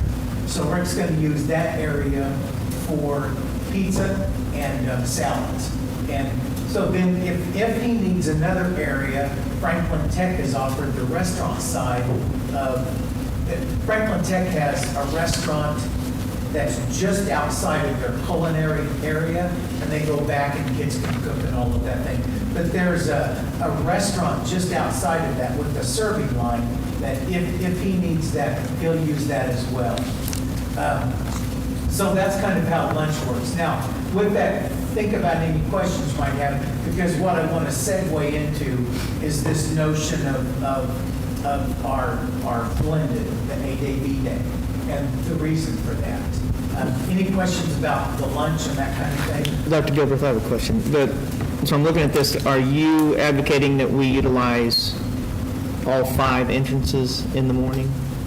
Is that correct? Yes, we will. Okay. And we will supervise each of those. Because, and I'm not on the safety committee, but it seems like we've had concerns through the safety committee brought to us that we want to try to limit the number of entrances into our buildings for safety reasons. And so I wonder. We have those entrances open every day anyway. Okay. Because the bus riders come in right here, the performing arts kids go in right here, and there's always teachers on duty right there to receive those kids. The bus riders, they come in right here. This is the main entrance where kids come in every day anyway. And then this is the area where kids can go into Kaminsky Gym. This is the only area that it typically is not open. And this is where Franklin Tech kids enter. So all of these areas in the past have always been open. None of the other doors anywhere around the high school are open, except for in the morning back here with bus drop-off. And then our C2 hallway with our high needs resource kid, sped kids, they come in that area as well, back there in the C2 hallway. But those, we're not, in other words, we're not utilizing any additional entrances. That's a great question, yeah. And we do have a plan for that being fully staffed. You would just have more supervision at C, Absolutely. which you don't have now, and it's Yes. usually kind of locked, or sports. Correct, yeah. Because typically what we'll have, all of the principals were divided up in a different place. And what I've done typically in the past is to monitor the entire cafeteria and then back and forth from 2 different areas for that. Any other questions about breakfast? And obviously when kids come into school, they'll have their masks on. And then until they get into class. So as we think about this idea of the A-Day, B-Day schedule, the reason that we've tossed around a plethora of ideas and notions of how can we do this. The thing about Joplin High School is it's really big. We ended the year with 2,286 kids last year. And right now, on schedule to come to Joplin High School right now is 2,322 kids.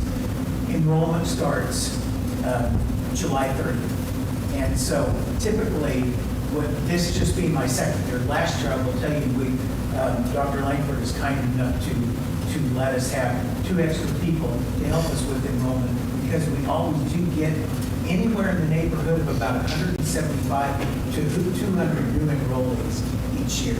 And now that ebbs and flows, not to say that, so you're looking at 2,500 kids. There is an ebb and flow with that. Some kids don't come, but then additional kids do come.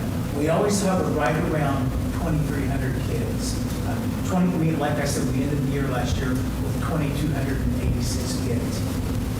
So as we think about that, we have even take the PE classes, take the band. The band is 148. The PE can be anywhere in the neighborhood of 45 kids. We have senior classes. We have other classes that are single offerings, singletons, that are in the range of 32 kids. You know, and by virtue of the fact that there are 1,400 sections in our schedule right now, just because of the fact that a student has the ability to take dual credit advanced placement, a weighted class, they have the opportunity. And with those classes, as you well know, come College Board. They are very closely monitored by entities outside of the school, like the dual credit. The colleges monitor those. So to make those offerings, then we have to follow specific guidelines, and advanced placement is College Board and all of those things. So sometimes it's difficult to get, and the ACT prep and all of those classes, to get how are we going to pull this from the teacher to cover this. So we have so many offerings that maybe singletons or two offerings, that it is really not uncommon to have 32, 33 kids in a class at Joplin High School. And with that, with the beauty of having Canvas and being one-to-one, we have the opportunity to make the education. So as you look at a student, let's say if we divide our alphabet from A to K and L through Z, it's about as close as we can get. Right there within the alphabet of J, K, L, the numbers get gigantic. There's a lot of people with the last name of L, M, N. So no matter how we look at it, to divide that A through K, that means that about 50% of the kids are at the school 50% of the time. The other 50% of the time, having Canvas, they have total access to their teachers every single day. Teachers post videos of their lessons. Teachers post interaction with their kids through Canvas. So if a student is at home, they still have access. And if we do our Google Hangouts, they will still have a live look at the teacher, what's going on. The teacher can position their computer on their desk so that all of their instruction, that explicit instruction that takes place, that would be introducing a new concept or reteaching a concept, they have access to that. And if they don't have Wi-Fi, we've got it set up where the kids can either the day, if they're there on an A day and they're going to be gone on a B day, they will be able to download that lesson either to a flash drive, to their Chromebook. Chromebooks they don't have as much storage space as the iMacs did. However, we can provide flash drives or a couple different options that we can do to allow kids to access that. And so, as I talked about this whole lunch business, the reason that I wanted to bring this up, that I know that as we look at the cafeteria, as we look at the classrooms, if we do have an AP day schedule, I feel confident that we can socially distance kids. And in my heart of hearts and my logical brain, I know that I can say with a great degree of accuracy that we can socially distance kids, make Joplin High School a safe environment for kids in which to come and access their education every single day.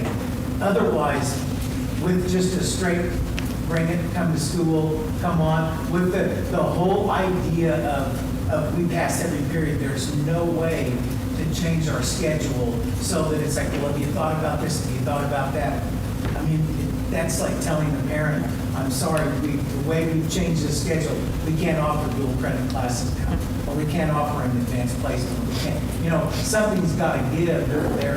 If we're going to socially distance, if we're going to break up our schedule in any other way than just school as normal, school as usual. Trust me, I want to say this right up front. I think you guys know that I have the biggest heart in the world for kids. for education and for doing the right thing for every single child that steps foot into our school. And so with that, I feel like this plan is the kind of plan that I can say with a fair amount of accuracy that I can make Joplin High School a safe place. Looking at how we did summer school, knowing high school kids are, it's like, as you well know, if you're the parent of a high school student, they're young adults. And so they're going to do what they're going to do when they come to school, and so to socially distance in summer school, it took us a while to figure out, hey, whoa, time out. That's not how we do business here, and to figure out how are we going to do this. And so as we wrapped our brain around, my gosh, what are we going to do when 2,286 kids step foot into this school? And so with that, thinking about the lunch, we have thought about everything. Franklin Tech kids will come every day because their program works in a manner that they have to do that. Kids who are receiving special services, if it's deemed that they need to come every single day, they'll be there every single day. If a student has receiving services that they feel like they can access their education, we can make the modifications necessary that they can follow the 8 day schedule, then we can probably live with that. But we can also hand to them the idea that if you need to, you can come every single day. And that's all of our special education population. The other thing that I've talked about with Mr. Kinkle and Brandy Lemon, our cafeteria lady, is so how do we provide lunch for the kids that are not there on the A day or the B day, the opposite side of that? So we've talked about having a curbside pickup, and if this is approved, I will move forward with making that, extending that out, asking for volunteers who might say, beyond the curbside pickup, could we find some volunteers who would take lunches out into 4 or 5 places around the city? Because that's what we did in summer school. If kids were not able to come to the school and pick up a lunch or pick up, we made opportunities for kids to be able to have access to pick up their lunch. And so we're absolutely willing to do that. And if we could I delivered 7 lunches every single day from this entire shutdown to just until summer school was over. And so I know that it can be done, and I don't want to set up a situation where we're not, where kids don't have the opportunity to get lunch or to have, and if they have questions or something big, a test, obviously if the test comes up and they're working hard to do well at this test, we can make concessions that kids can come. They may need to come every day for 2 or 3 days to get something that they've been missing. And so long as we know that we can still socially distance that can't say that, okay, come on, come all. But we're fluid enough and flexible enough in that if we can make a concession, we will. But knowing, as I said earlier, knowing that just our sheer numbers at Joplin High School, even if you take half of our population away, we're still bigger than any school in the district. So it's just the sheer numbers of things. The other idea that we certainly want to obviously protect this is so that if worst case scenario, if a lot of kids did get exposed, I mean, if we come one, come all, Joplin High School, who knows how far that could be. If you look at a couple of those last pages, you look at the social distancing. The second and the last page is cutting our classes in half. We can know that we can easily socially distance 6 foot apart from each kid in the class, 16 to 18 kids in the class. We know that we can do that and do it safely. All of my talking points are in my PowerPoint. Dr. Gilbert, I have one question. Sure. Keeping the students safe is one thing. What about the students that, like, if they fall behind, not going to school as much? I mean, is there a plan in place Yeah, well, to keep absolutely. these students? And they have access every single day to their campus. So, Well, some students don't learn as well without having that teacher instructing them right in front. absolutely. And that's what we're talking about, like with like having a Google Hangout or a video that teachers video each of their lessons. And, so they will have access to seeing that, and they'll be there every other day. The other thing too is that I will tell you that, and last year, that as I looked at the failure rate at Joplin High School, the number of kids failing in class was way higher than I would absolutely think would be acceptable on any parallel university. And so the idea is this: we are going to this year, the principals and I are going to have weekly meetings where we look at we keep track of every single kid on an every weekly basis. And when they start falling behind, we are providing things for the kids after school opportunities where we know we can socially distance them, but then also offering 3-hour tutoring sessions on maybe 2 or 3 nights a week. And calling parents and saying, hey, Jimmy has fallen behind in 4 classes, 3 classes, and we would like to partner with you and have him come 2 nights a week, 3 nights a week to get tutoring, to get those things caught up and to stay on top of that.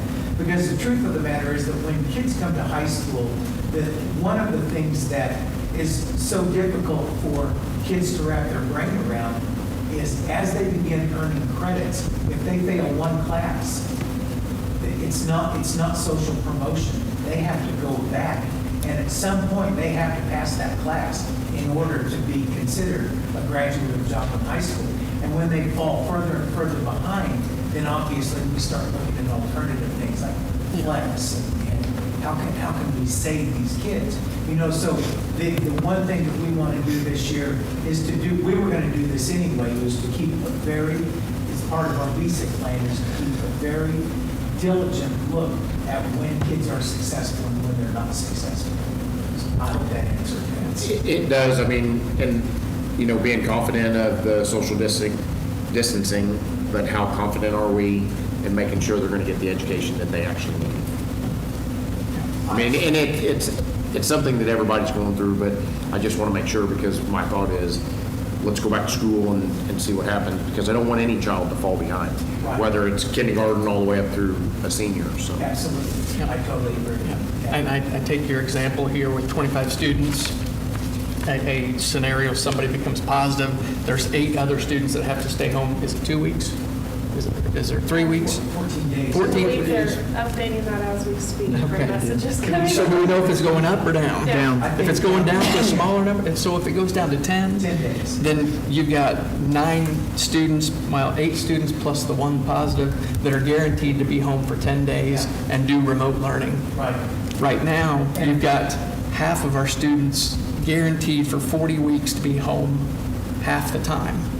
That's a huge difference from 2 weeks of remote learning to 40 weeks of half remote learning. I know you're looking at your responsibility and Absolutely. And the other thing we're thinking about is what happens if we have 8 or 10 teachers that are gone.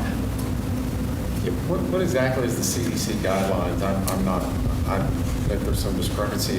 If you got it and I was in your class and I was exposed to you, but I'm asymptomatic, would that person just wear a mask and not necessarily have to be out of school? I mean, just because you're exposed, they don't think that necessarily puts you out of school for 14 days. The best to my understanding, working with the health department and the medical profession, that would be the case, that you would be an essential worker and that you would mask if you were exposed and you would still go to work. In the general public setting, then they are looking at, in general, every situation, could be a little bit different, but in general, within 6 feet longer than 15 minutes. So in a classroom setting, if you were within 6 feet of another individual for a whole entire class period, I test positive, you would become a direct contact. Even at 6 feet. Within 6. And you're asymptomatic and you can't wear a mask, and then you still have to be out of Yes, school. and I believe it's for that 14 days. The guidance that's coming in right now, and It's changed. not to quote it because I have not read it, but just messages that I've been receiving as we sit here. CDC was looking at recommending 10 days if you were symptom-free, of reducing that. I think most people, it's 5 to 6 days.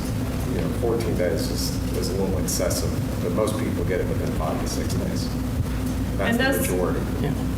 Those guidelines are, through partnership with the health department of how we've been handling situations and what we've been asked to do as far as contributing information to direct contacts for that period. Yeah, and I would reiterate what Sarah's saying, because I have family members that are healthcare workers and work in the hospital settings, both of them. And I get frustrated because they were exposed, so they just need to be sure they're wearing their mask and they can go ahead and come to work and touch patients. And I'm like, what? Because in the school setting, what we've been told is you have to be quarantined for 14 days, and it doesn't matter if you were wearing a mask or not. So Sarah's absolutely right in terms of guidance for schools and other settings versus what's happening in the hospital. I can't tell you the why of that, if it's fear of all the workers being gone or what's promoting that, but it is different in the medical setting than it is in the school setting right now. It's also different too, because if you're changing classrooms, we're saying you must wear a mask, but you're not in the hallway with other people for 15 minutes. So you're not a contact, you're not able to spread it, because otherwise you'd be a contact without a mask. But we're going beyond what the minimum recommendations are in some areas. Yes, because even though that's the case, not knowing who your assigned seating partner is when you're in the hall, because it's all about being able to target when there is a positive. If I'm going down the hall and the guy in front of me sneezes and I walk through the cloud, then there's a chance I just got it. And I don't know who that person was because I don't have a seating chart at that moment. And that's why when we look at what Steve has modeled for us here, this is 1 hour out of 7 of that positive case having circulated through the building. So there's 9 times here 9. times 7 class periods. And even though we're seating them alphabetically, that doesn't guarantee that it's going to be the same 9 in each class, because what he was talking about was all the various plethora of offerings, which is a good thing at the high school, but that can drive your master schedule such that occasionally it will result in large populations in certain class periods. Well, exactly what you just said, Dr. Moss, is if someone sneezes and you walk through, whether you have a mask on or not, it's going to get on your shirt, on your mask, and people are doing this. I've not seen one adult that, we've been sitting with that haven't touched it since we came and went into closed session. Yes. I wear a gaiter. I fish in one, try not to get sunburned.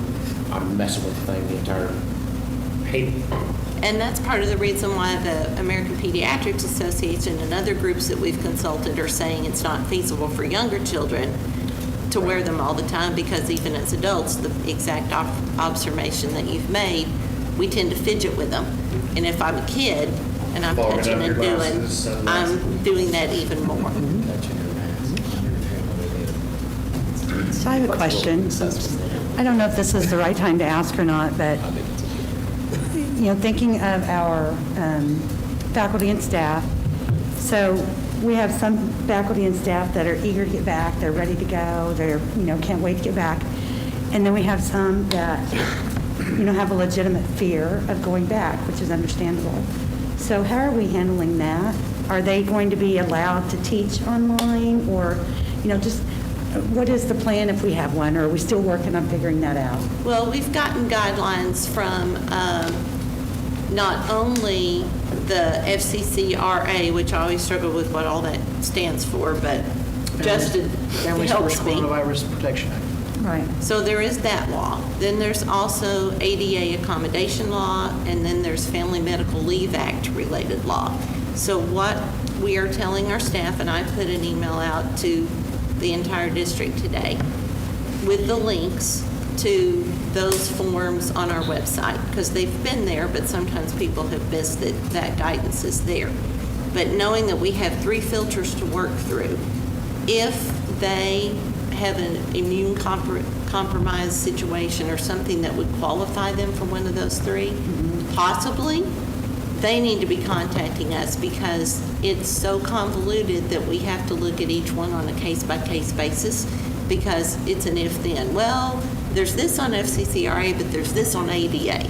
And when you start looking at ADA or FMLA leave, some of that can be paid leave, some of it is not.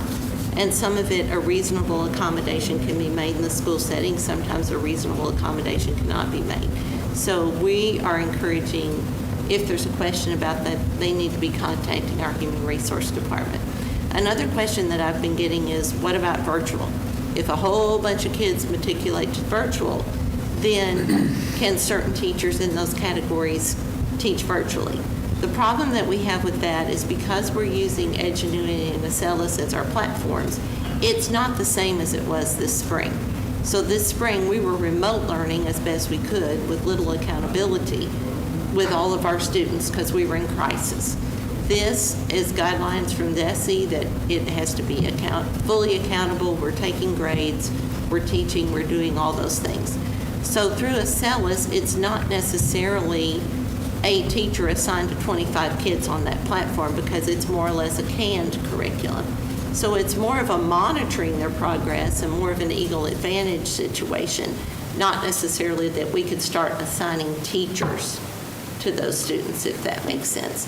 At the high school level, right now, what I've heard from Shelley, who's in the audience, is it looks like we can possibly cover that through the Roy S. Woods staff. But that's yet to be known, and we'll know more after August 4th as far as how many options does that open up. But I am a little pessimistic that it's going to open up very many.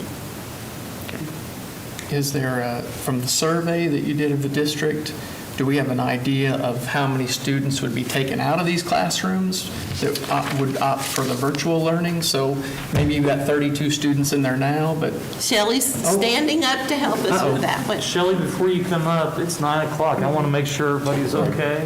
Do we need 5 minutes, and we'll be back with Shelley. Okay, sounds good. I don't want to leave because I don't want to put my mask on. Oh, I do.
Sure, we're with Dr. Gilbreth.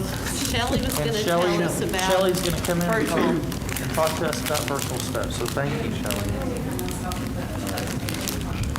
So for those of you that don't know me, I'm Shelley Carter. I am the Joplin School's virtual and alternative school administrator, so I'm with the first program with JAG and then also with certain options. So our big thing this year, of course, is virtual. So I'll kind of fill you in on what I've done so far, so that way you know where I'm at in the process. So the first thing I did was I took the backside of the survey results that the parents took. We had, as of today, about 2950 parents fill out the survey. So on the backside of that survey, I took the parents off and the students off that said they were interested in virtual. So then from there, I knew they would have lots of questions about virtual, especially since the way we ended the school year, and a lot of parents thought that might be the same type of virtual learning that was going to take place through my program. And I wanted to make sure that they understood that it wasn't the exact same process and that they understood everything that goes into effect with the virtual part. So I created a virtual informational video. Can I ask you just, before you get too far, your 2960, what We number? were at 2950. Okay, and then what percentage wanted to do virtual? On that percentage was about 13%. And About 1,200 said they were interested Okay. in virtual. and high school, middle school, elementary It school, is K through 12. everywhere? It Oh, is there's K no, through okay. 12. So about 13%? Okay. So about 13%. Thank you. It's a little bit over, not very much so far. So what I did is I took that informational video that I created and I sent it out by email to every parent that was on that survey that had said that they were interested in virtual. And then I also included the pre-enrollment link as well. And then I also offered a Google Hangout session, which was last Friday, for an hour for them to pop on if they had additional questions to make sure that everything was answered for them. So that way they could have a more informed idea of virtual learning. What type of So- participation did you have in the Hangouts for an hour? In the Hangout, I had about 79 Okay. parents Trying to participate. visualize what the participation is going to look like, because that's probably what's going to look like on the other side too. Those that care really care. Yeah, I did have probably about 100 and I would say 20, maybe 130 parents that emailed me that said, hey, I can't pop on because I'm at work during this time. So is there a way that you can just frequently asked questions out? And so I did type those up, and those are on our Joplin School's website for people to go out and take a look at those questions as well. That way they can get their answers. So I sent that email out. On the pre-enrollment link, it was for people or parents or guardians that knew 100% at this time that that's what they wanted to do, and that they were committed to that semester, the fall semester. They're good. What was that number? The That number- fully committed? Well, fully committed, I'll Yeah. tell you right now. So as of right now, I have 246 parents that have fully, or guardians that have fully committed. This All link- grades? All grades. Okay. Yeah, K through 12. This link has been up since 1 o'clock on Thursday afternoon, last Thursday afternoon, so. That's 246 out of Out of 9,000. 7,000. How many More students? like 75, 7,600. 200. But I had several responses just saying, hey, we're waiting to see what happens tonight, and then we'll make that decision because they have to off the store. Sure. That kind of, I would think that would skew part of what we're thinking, or what I'm thinking anyways, with that small number. That 7,500 minus 200 46, are or- open to returning to school. Maybe. 15, I mean, today. As of today. Last year, we had 135 kids online. that I monitored grades K through 12. Before COVID? Before. Okay, so, and would you expect that same rough number of regular students, or does this 200 include those same students? This 200 is going to include some of those Okay. students because I haven't. Because they don't have a choice of, I haven't broken down what. I'm just a data person, sorry. Yeah, no, good, you're good. I haven't broken down what students are actually that filled out this, so I can't tell if they're Sure. the same students or not yet.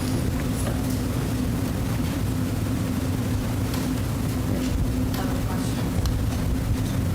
I do know after the board meeting tonight, the informational video will be posted on the website, and then the pre-enrollment link will also be there as well, so that way people want to. We want to make sure that families are fully informed before they need to make decisions. And so the informational video, as well as this document, giving them an opportunity to figure out what's best for their family. What's best for their family is what's best for their family. And so we, looking at providing both of those options, I think is a good place for Joplin schools is. The other thing that I will just say that you'll see at the very end of this document, tightening or loosening of this document is very possible. This is a very fluid situation. So as we look at starting school August 13th, these would be our recommendations for tonight. But how that changes, how that adjusts, vaccinations come out, there's a lot of moving parts and scenarios that could change what we're dealing with. But we feel that what we brought you tonight is the best recommendation that we have given the current reality that we're in. And will you let the teachers wear masks during the day if they choose to? Yes. Absolutely. And students as well if they choose to. I heard the student part earlier, but I wanted to make sure that teachers had that option also. Absolutely, and it's encouraged. Are the other districts, not that it matters because we're going to do what's best for our district, but the other districts in our area, are they all in kind of line, like what we're looking at doing with the high school and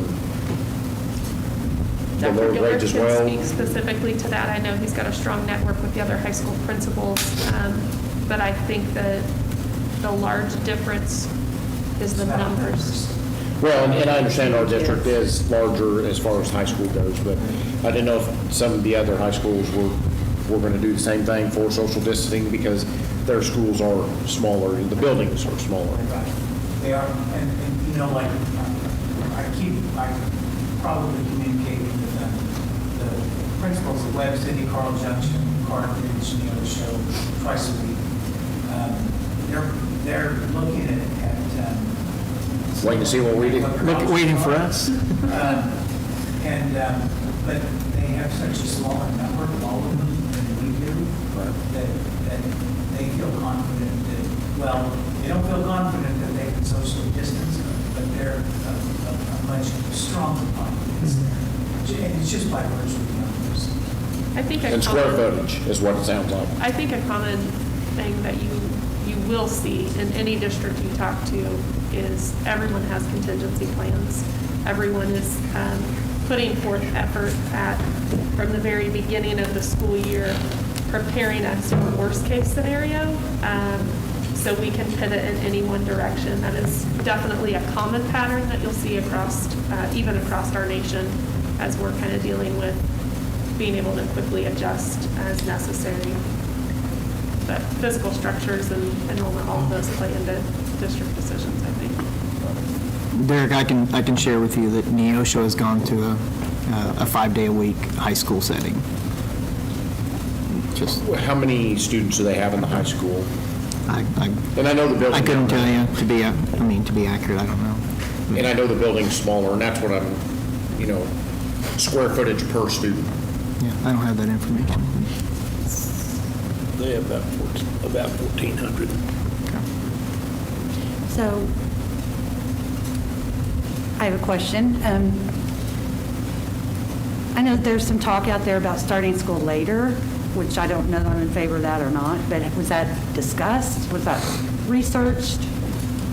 Later in the school year, like in September? We were going to be the 24th, And then when we thought that summer would be a favorable time in terms of COVID cases and that we could get a jump on things, then we made the waiver request to the State Department, and so now our calendar is set at August 13th. And frankly, we haven't gone back to try to move those mountains again. Right. And I don't know if that's necessarily the best. I'm just wondering what if it was even considered, or if they thought that that would be better. We Apparently they haven't did made a in move in that Kansas. direction. I mean, if that's the will of the board, we'd certainly investigate that. What about finishing earlier? Well, we will finish earlier than the other districts by starting earlier. Our calendar will end sooner than our other neighbors. Yes.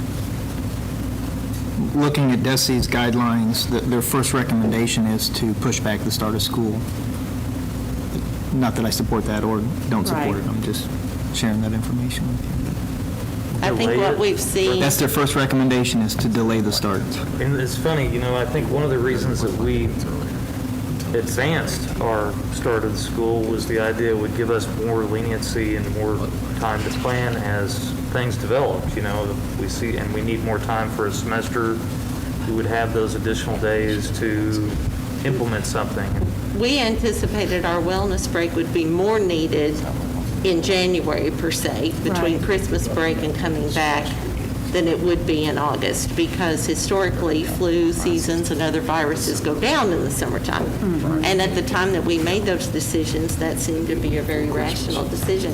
Who knows what will happen even 1 week from now? Sure. We've seen a spike during the time we thought it would be the best. And then, is it starting to dwindle in our community, and what will it look like in the middle of August, or what will it look like in January? Or like Sarah said, would we have a vaccine by then? There's so much we don't know. And I just want to say, I'm very impressed with our team, with everyone, and what you guys have done. I think this is a fabulous plan, and it is flexible, it is ever-changing, and we just have to be willing to go with the flow. But I know you guys have all put in countless hours, and thank you for that. I know it has not been easy at all. So, Thank you. I On concur. behalf I of appreciate the parents time you and put in. grandparents, Question, you talk about flexibility and being able to change things. So is there do you say, okay, after we're in school 2 weeks, 4 weeks, we say, okay, everybody come back? Or is it one-way flexibility to send everybody out? No, I think it's two-way flexibility, and I think, if you look at the mission and the vision of Joplin Schools is continuous improvement, and I think that's exactly the world we're going to be living in, is a constant. We meet as a leadership, if you're not aware, we meet every Tuesday as a leadership team, and I think we always have a hot topics, and so I think that hot topics will constantly be a weekly, monthly evaluation with the board. Here's where we're at, working with our health department, evaluating whether that flexibility is a loosening, whether it's a tightening, dependent on the community situation. So I think it's both ways as far as flexibility. Absolutely. I mean, if Dr. Joseph and I were talking, if a vaccine comes about next month, and it's game on, it's game on. Absolutely. And if you don't have any positive cases in the first month, do you loosen things up? I mean, I don't know. Absolutely. That's the question is. Absolutely. Be flexible with that, yeah. And I think in one those day at a time. instances, we would come back to you as a board. We would give you an update as far as where we're at as a district, and collaborate with you alongside our health department of how to make those adjustments. But I think it's very possible, yes, that would be our goal. Yes, we would love to be able to get back to normal as best as possible. But I think being prepared to pivot any one direction is also important. I think when we did the survey last week, 2 weeks ago, this part-time high school wasn't an option. We didn't talk about it, wasn't discussed. We sent out the survey, we got 2,900 results, and of those 2,900 results, 200 people, not just the high school, but district-wide, were concerned enough to keep their kids at home. The other 2,700 didn't say they were comfortable yet, but they weren't automatically going to send them back. I'd like to know, are you going to look again? I mean, does the number change if they go, okay, we're only half-time at the high school, now do I want to stay home? Do I want them to go? I mean, I would love to be able to sit here tonight and give you hard and fast quantifiable, when we hit 10 of Shelley did. this and 25% of that and 3 of this. But I think what we're having to learn is we're having to be comfortable with gray. And it's changing. And 3-4 weeks ago, I don't think you would have found a stronger advocate in Joplin than myself that we have to get kids back to school. And that's been my message from the beginning. We've got to get kids back to school, and I've talked about all the negatives of not having our kids back to school, and whether it's connectivity and internet access and gaps in that, whether it's the fact that childhood immunization rates have gone down during this time, whether it's that reports to child abuse hotlines have almost stopped, which that scares me for our kids. I mean, and the learning loss, because that is our business. Our business is student learning. And so you will not find a stronger advocate to getting kids back to school than myself. But I also am trying to look reasonably at what would happen and how long would it take to shut a building down like Joplin High School if we don't look at some other mitigating issues.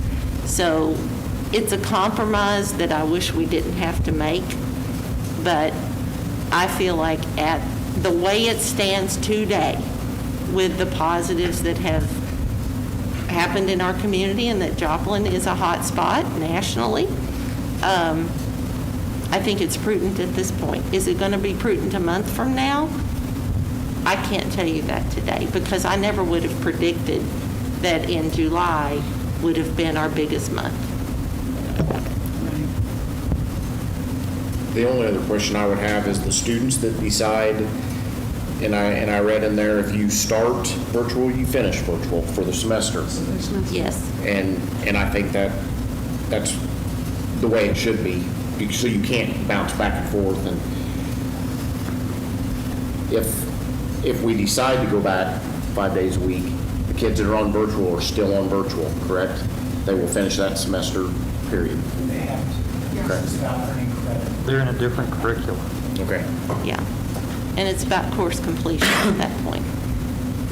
And the course that they'll be on is, and I think you said, Sarah, it does fall in with our curriculum. They're not going to fall behind. We're not going to have a bunch of seniors that are educated at 10th grade level. I'm using that as an example, but. So if they will be receiving instruction that covers the Missouri Learning Standards, which is equivalent to the instruction in the traditional setting of receiving for the Missouri Learning Standards. How that delivery happens, and we're working on the pacing alignments of those pieces, but a larger chunk is easier to navigate than small chunks or a back and forth. But at the end of the day, yes, they will still receive their grade level curriculum, whether they are in person or whether they are virtual. Okay, and one last question, then I'll shut up. So these kids are going to class, you know, how you've got it set up here in the virtual. When it comes time to go back, I know it's specific, you know, the virtual specific to that, but when they get back into class, are they going to be in line with what the teachers are going to be doing? It was just done differently, or? Right. I mean, that would be a concern, then, you know, then you have a bunch of students, or 246, or whatever it is, coming back and going, I'm lost. So educators, every single year, we bring in a wide variety of students to one classroom. And so a process, we use a combination of summative and formative assessments to determine where those students are. And our district, from our benchmark assessments we give, our universal screeners, is NWEA. That's going to become really critical. It's always something we use. It's always something teachers do to try to figure out where those gaps are. It's going to be extremely important if a student virtually transitions back into the gen ed setting, that winter benchmark that we give, that we're able to get a good handle on where those gaps are as we take them through the last half of the school year. But in conjunction with Shelley's work on the virtual side with those platforms, we're also taking the pacing of Acellus, for example, the pacing of our in-person. The standards are going to cover similar things, but where do those fall and where might those missing gaps be? So that's a process we're in the middle of right now as well. So 1 week with in classes here and virtual maybe a little behind, but it all falls back together. Right. And Those two programs, Acellus and Educate, are MOCAP-approved vendors, which means that DESE has hired a third party to go through all of the courses that are offered in those two platforms to make sure that the standards are aligned with the current grade level and that all standards that need to be taught are in those courses. So we can guarantee that they are getting looked. Well, I would like to make a motion that we approve and put into action the fall 2020 district reentry plan. Second. Thank you, Mike. It's been moved and seconded that we adopt this reentry plan. And is there any discussion? I would like to, again, thank the presenters. I can't imagine the time, the effort. Thank you. Is there any? I have some discussion, but I also have some questions still. Go right ahead, So, Brent. So I know that individual teachers and students would have the option to wear the mask all day long. So my question would be, can an individual teacher mandate his or her classroom full of students to wear a mask during a particular hour or during the course of the day? we would not ask the individual teachers make those requests. If there is a specific need related to an employment issue, that's where we're asking our teachers to work with HR if there's a particular need for additional considerations. Okay. We haven't talked about athletics yet in activities, and so I think it's important to ask or question, if a student is on virtual instruction, are they allowed to, assuming that we have fall practice in sports, are they allowed to go to practices and after school? 2 hours. Virtually or So in the person? virtual students, But we're not going every day. They still have 2 courses. 2 courses. 2 seat time courses during the day. Okay. But not every day.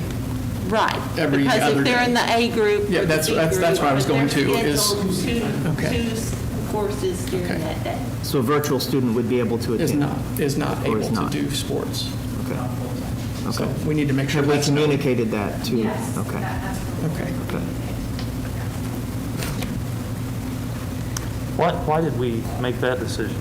I mean, I'm not sure I understand the relationship. That's probably an initial decision. Association. Thank you. Yeah. So I had a question on the draft on page 25. I believe it states it's under procedures. I just want to make sure I get it right.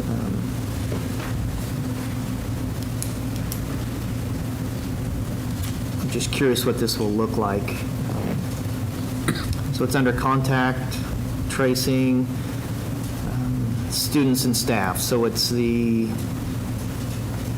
1, 2, 3, 4, the 5th bullet on page 25, I believe, students and staff. Are you with me there? Yes. Students and staff who are identified as a close contact of the positive case will not be permitted to return to school until after they have been released by the local health department. So my question is, what does that look like for a family? So in this, and I'll speak a little bit on behalf of the health department just from our experience in these situations, but if they give a directive to an individual to quarantine, they will issue them a formal letter, and within that formal letter gives them an end date. The health department has a process where they check in with them. Each health department is a little bit different.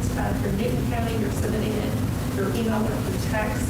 If you're City of Joplin, Ozark Center has partnered with them. They're making those daily contacts, and they're essentially evaluating symptoms. But they do receive official documentation of their release date in those settings. Okay, so it's not they have to go to the health department to get released? That's what I'm hearing? Okay. No, it's through a paper, whether it's mailed, emailed, they receive those. And I've seen it different ways with employees, different, like she said, different health departments are doing it different ways. Some of them have an upfront date that's on the first letter that tells them when that's open. Others have a second letter then that comes. So it just kind of depends on which health department we're working with. But there's documentation that we've seen.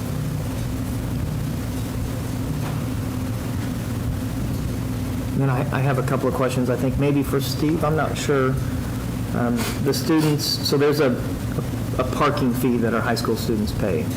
And so if a student is attending virtually, I'm hopeful that we can not have them pay the parking fee. Has that been something that's been discussed? Or, and then my follow-up question, my next question would be, if we're only attending half days, are we going to ask for students only pay a half a parking fee? I know it sounds trivial, but it's been something that I've pressed for several years, and I think you're aware of that. So, To the second, probably not.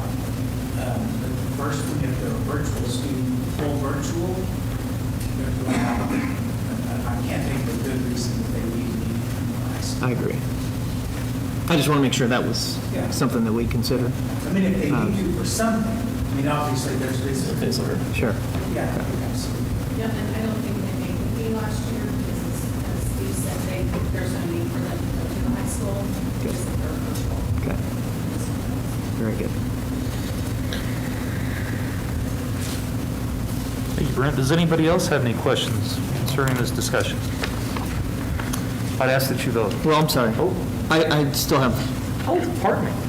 conversation. I don't know. Yeah, please. But no more questions. Great. Okay. Please continue.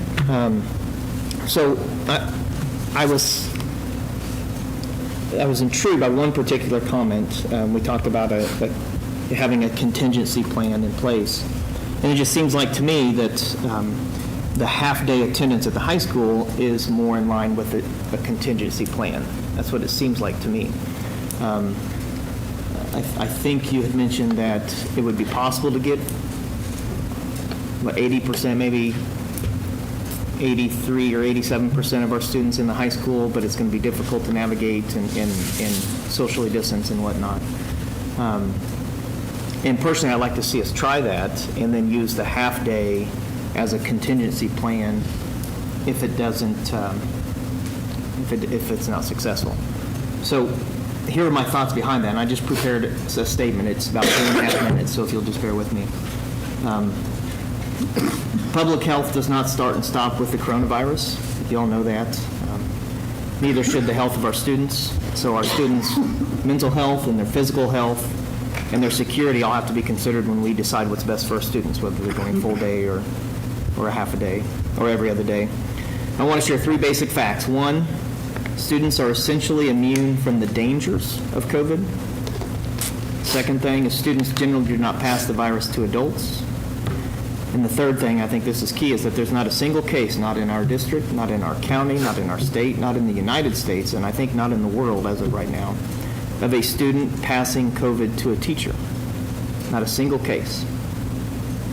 So we ran summer school in June. We ran it for an entire month. Not a single student contracted the virus while we were at school. Not a single teacher contracted the virus while we were at school. Not a single student spread the virus. Not a single teacher spread the virus. That's a pretty good track record, and we should be celebrating that. So what did summer school teach us? It taught us that students and teachers are more likely to catch the virus outside of the school system, not in the school system. The 2 kids who had the coronavirus, they didn't spread it to anyone in their classroom. They didn't spread it to anyone on the playground. They didn't spread it to anyone in the cafeteria, fill in the blank. The coach, there was an adult, as you may be aware of, also tested positive this summer. That coach spent hours, hundreds of hours probably, with hundreds of kids, and not a single case that was documented that coach spread the coronavirus to a student, an athlete, or to another coach. So we've proven within our district that taking appropriate measures, that we can handle the uncertainty of this virus. In fact, if you ask me, I think we just swatted it to the ground this summer, and we should be celebrating that and using that to guide our direction. Our kids and our teachers are safer being at school, and we proved that during summer school. So it's tragic. To my knowledge, there's 14 students across the country who died with the coronavirus. You can be certain that there will be more students die this year and unfortunately every year in the foreseeable future from other instances like child abuse. Dr. Moss mentioned this. Same as malnutrition. And quite frankly, other things like the flu, pneumonia, meningitis. The list is numerous things that our kids are going to unfortunately succumb to. Reports of child abuse are down substantially across the country. Why is this? Is it because fewer children are being abused? That's not the case. What is the case is that we don't have eyes on these kids. There's no detection mechanism in place when our schools closed down back in March. And I don't know if you know this, but over 70% of the mental health administered to children or school-aged children comes from the school system. And when we're not open, even if it's on an every other day basis, our children lose out on those types of opportunities. So the bottom line, I just want to share this with you one last time, that kids are safer while they're at school. They're socially distanced. They're at times wearing masks. I ask you, where do you think these high school kids will be on a random Wednesday or a random Tuesday? Will they be at home? Will they be isolated? Will they be in their rooms? I don't think that's the case. I think they're going to be hanging out with their friends, playing video games, shooting hoops, whatever it might be. And I think we can provide a much safer and secure means of protecting our students and ultimately our community by getting them in school and having a proper process and procedure in place. So, I wanted to share that with you. Thank you, Brad. Thank you, Brad. Anyone else? Are we ready to vote? Well, in light of that, I would like to make a motion. I would like to amend the original motion that we consider going to a 5-day-a-week school classroom at the high school level instead of the half day or the every other day. I'll second that motion.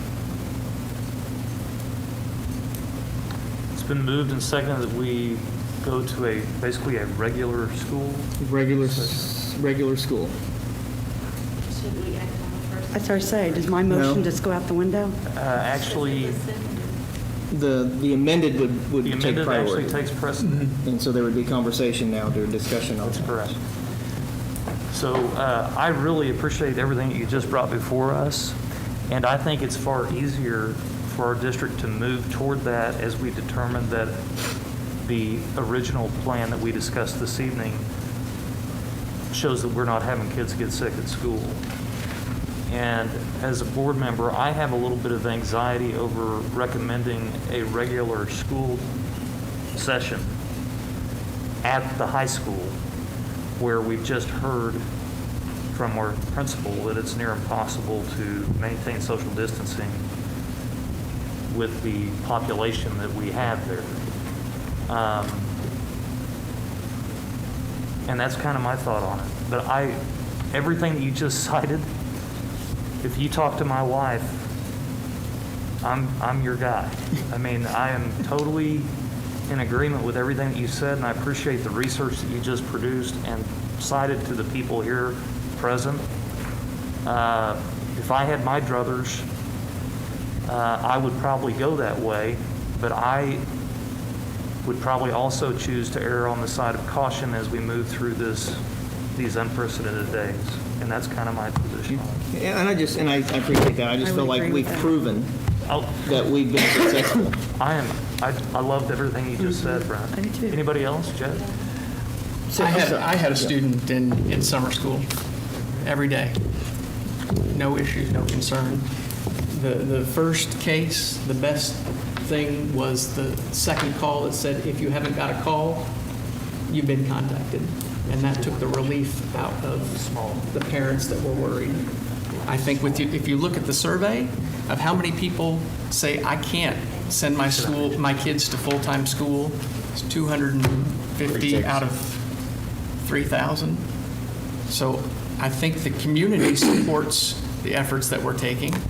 And I'm not here to necessarily represent myself. I'm here to represent the community. And I feel the community needs, the school offers more than just an education. It's a safe place. It's a place that sometimes this is the best meal that they have all week, and they have two. we haven't touched on the mental health issues, but when kids are isolated, I'm, let's say, worried about that because I know the history that we've had at the high school. We've had some episodes there, and if we can't provide that safe space that maybe these kids don't have, what's the hope? I mean, I know my kid's going to do okay doing online and virtual, and I don't worry because he's self-motivated. Anybody that's near that make or break line, if they don't have a champion at home to support them, they're just not going to log in. And if we've got not a great record of those kids already, this isn't going to make it any better. And that's my concern, is that we're going to lose a whole year worth of education and a safe place. And I think we've got all these contingency plans. I just would like to keep the powder dry in case we had to. And that's why I kept pushing, would it ever go the other way? And I know you said it could, but it doesn't sounds like it's made to go more strict. And unless we get a vaccine, and then do we make our students take the vaccine? Do we make our employees take the vaccine? I mean, those are tougher questions that are coming. But that's where I am. One other thing that was pointed out is that our summer school student-to-teacher ratio is 15 to 1. Obviously, we'll have a more congested school in the fall. And so while we've got great results, the equation changes. And it wasn't a free-for-all. And it wasn't a free-for-all in summer school. They were self-contained in their classrooms. They were kept in cohorts. Yeah, we were really strict during summer school. They social distanced. We could be during a regular session in terms of, we strictly adhered to no more than 15 per 1 ratio with teachers. And quite frankly, yours truly has come under a lot of fire for having summer school when we had it. I know. And we were the first district in the state, I think, that had in-person summer school. And we were the outlier, and we were the great experiment that everyone was watching, because I maintained a lot of the same arguments that Brent has put forth of why our kids need to be back in school. Sure.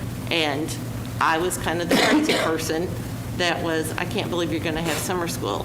And then I was the crazy person again when I said we need to go back earlier now that the state has given us an option, because we need to be with our kids for the very same reasons you articulated. But I do want us to be mindful that in June, our community had a lot fewer cases, and we did strictly adhere to the 15 to 1 ratio with student-teacher ratio throughout that experiment, if you will. So there are 2 pending motions, the first of which is Brent's, and I would ask that you vote on Brent's motion, please. No. Yes. No. Yes. Yes. No. That is a 3-3 split. Doesn't pass. Does So the not motion pass. fails. Now we have the administrative reentry recommendation. I ask you to vote again, please. Yes.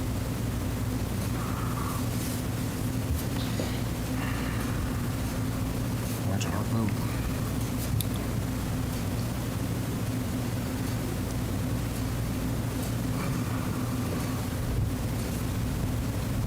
No. Yes. No. No. Yes. So I don't really know where that leaves our district, since we're evenly split on those 2. I move we have another meeting. Not tonight. We've got lots more stuff to do. But We need to we're gonna have get, some direction. school starts in like 2 weeks. Parents need to know what's going on, and we need to get them some direction. They're looking to us for direction. So Exactly. we need to make sure they get that. That's why I'm saying we need to And come these back people together. have worked tremendously hard to come up with this plan. We've had, the summer at school was a perfect trial, very perfect experiment. We had 1 teacher, we had 15 students, we had great results. Why wouldn't we just keep that moving through the fall? Because by going every other Absolutely. day, you're going to have the same probably teacher to student ratio. And I think, I want to err on the side of safety. You don't want to dump, 2,300 kids in that school and say, oh, well, that's a mistake. I mean, nobody's got a crystal ball, and this is a first-time deal. Nobody knows what's going to happen. I think you have to err on the side of safety for these kids. And if things change in a month or two and we want to change it, that's great. But why would you put anybody at risk? Because you're guessing. You're guessing if you put everybody in there that it's going to be the same as the summer. And you can't do that. There's just no way to guess. But we already know what happened when we limited it through a summer school, and we had great results. Well, why wouldn't we just continue the plan forward, and in a month or two, if we think vaccine or things change, we may go back every other day and it may get worse, and we may be done. But if it continues good and it stays stable, why wouldn't we just keep the path that we already know is going to work? And why wouldn't we trust our experts? Yeah. Dr. Joseph, I can tell you that in the elementary and the middle school, the ratio is not 1 to 15 this fall. It's going to be much higher than that. I don't know what the exact ratio is, but I'm guessing 1 to 23 on average. 25. I mean, so that experiment, on paper is great, but we don't have that luxury throughout our district. So, But why would we not trust our experts that have put their time and talent into developing this plan? But yet we want to change it?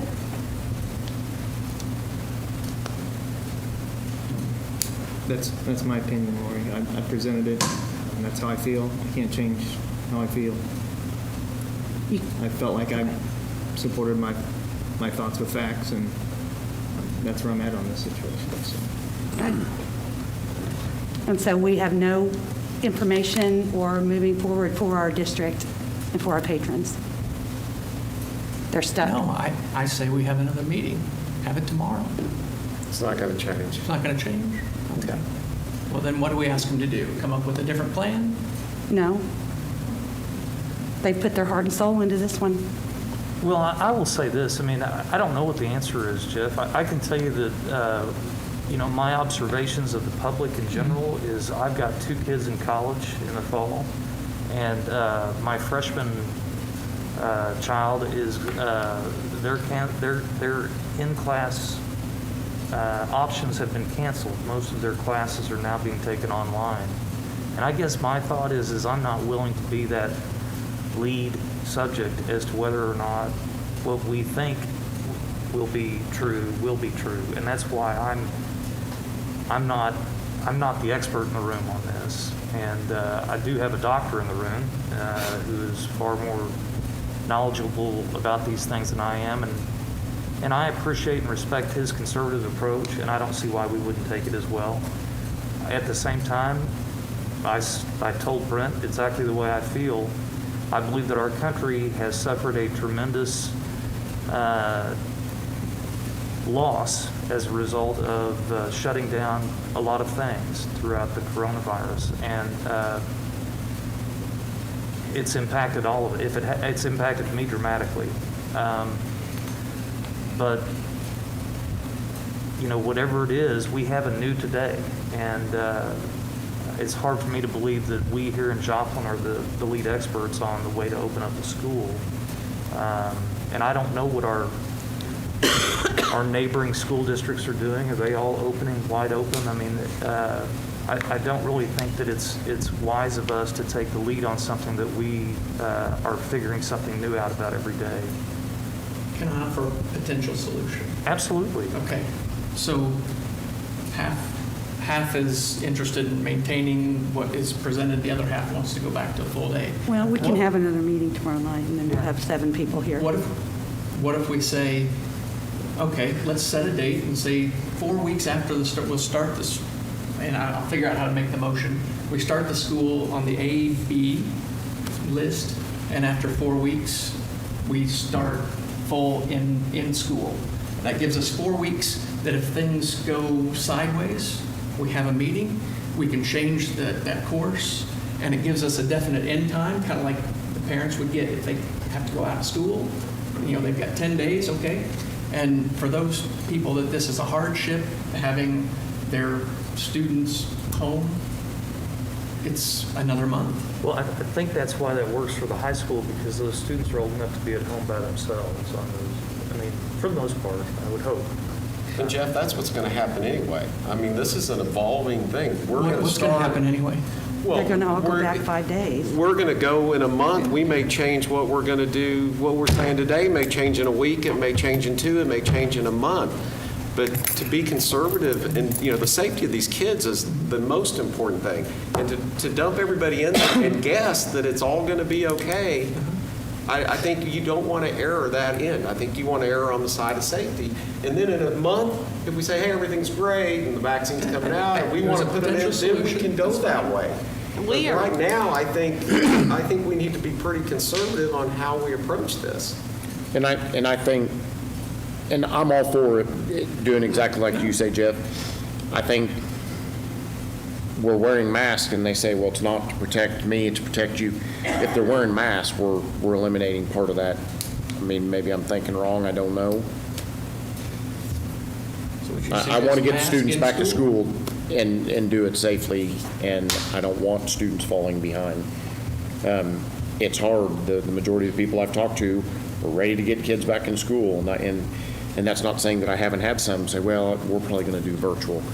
But if I talked to 20 people, it was 2 people that wanted virtual, and this is a tough decision. But I would be comfortable doing the AB and setting a date to reevaluate every 2 weeks. I mean, now that we have a plan, you can go back and it's easier to evaluate.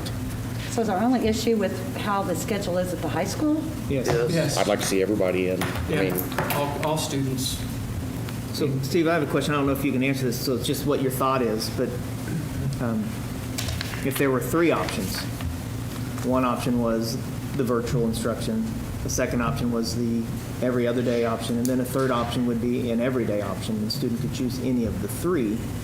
What are your thoughts on what that number would look like, just from your experience here?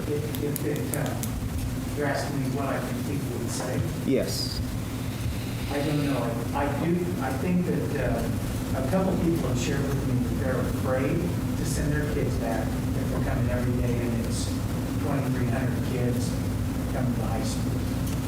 I honestly don't know. I really can't guess that. But it sounds like we might be able to control the numbers to some degree if there was a third option. Brett, I'm gonna disagree with you. I don't know how you give that third option.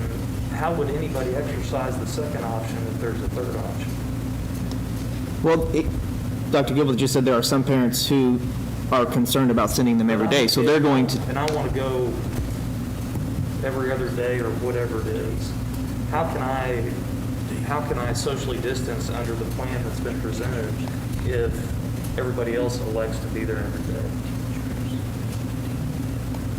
You just have to ask yourself, is it worth taking the risk? I mean, is it really worth guessing that this is all, I know you've stated some numbers, but is it really worth putting a child at risk right now, at this day and time, when we don't know anything what's going to happen in the future? And I agree, but there are other risks involved, not just COVID. There's mental health, and that's huge, and we know that. And that's why we're coming back, not just There's online. physical health, there's security, there's a lot of other issues that should be taken into consideration. Our sole decision should not be driven by the COVID virus. Do we have a motion? There are other things. No. Well, that's what's What driving would our be a decision. Motion to table this till Unfortunately, that's why tomorrow. we're here. Yeah, I think that we need to finish our Yeah. business, and so I'm going to,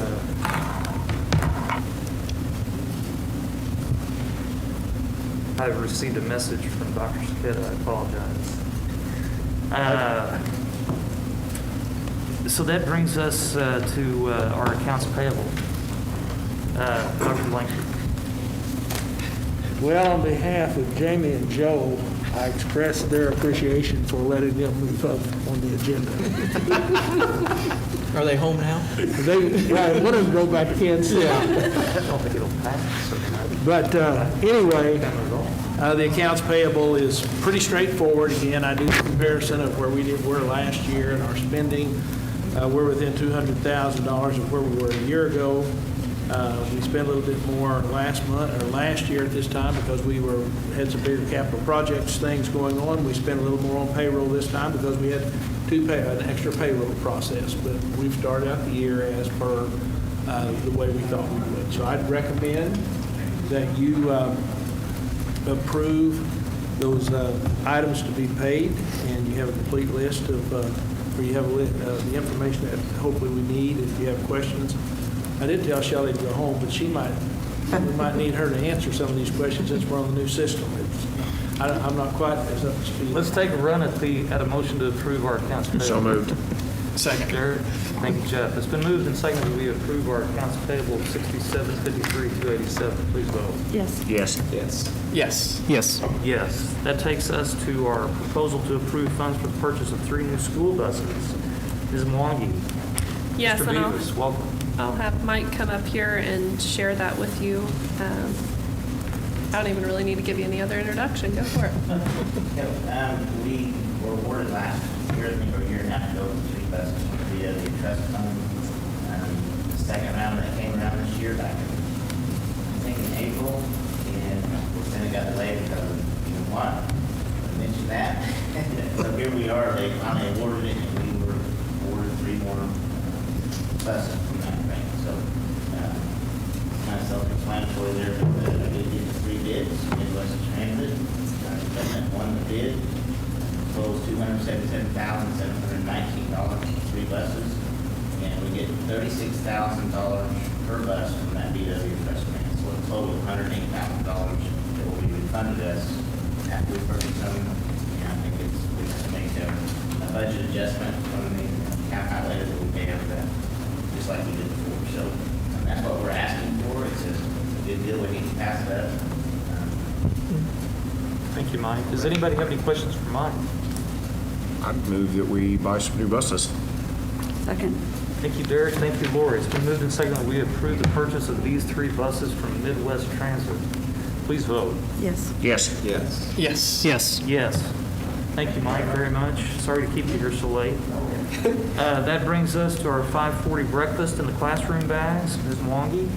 Yes, and Rick's going to come up. A lot of these next items will be related to some added measures that we are putting in place and procedures and equipment that we will need. So, Rick? The 540 bag is for milk caddies and items for like hot or cold items to be dispensed in the classroom, parfait dividers, so we can continue to do our yogurt parfaits at our schools and try to provide some healthier options as well.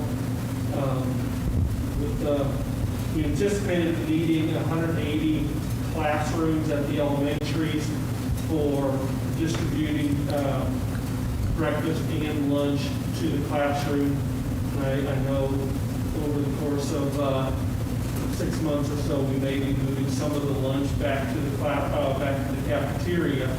But I think shortening the morning and needing kids to have a valuable breakfast, we need to purchase $8.60 worth of breakfast bags to keep our food cold and hot. Thank you, Rick. That parfait was the difference.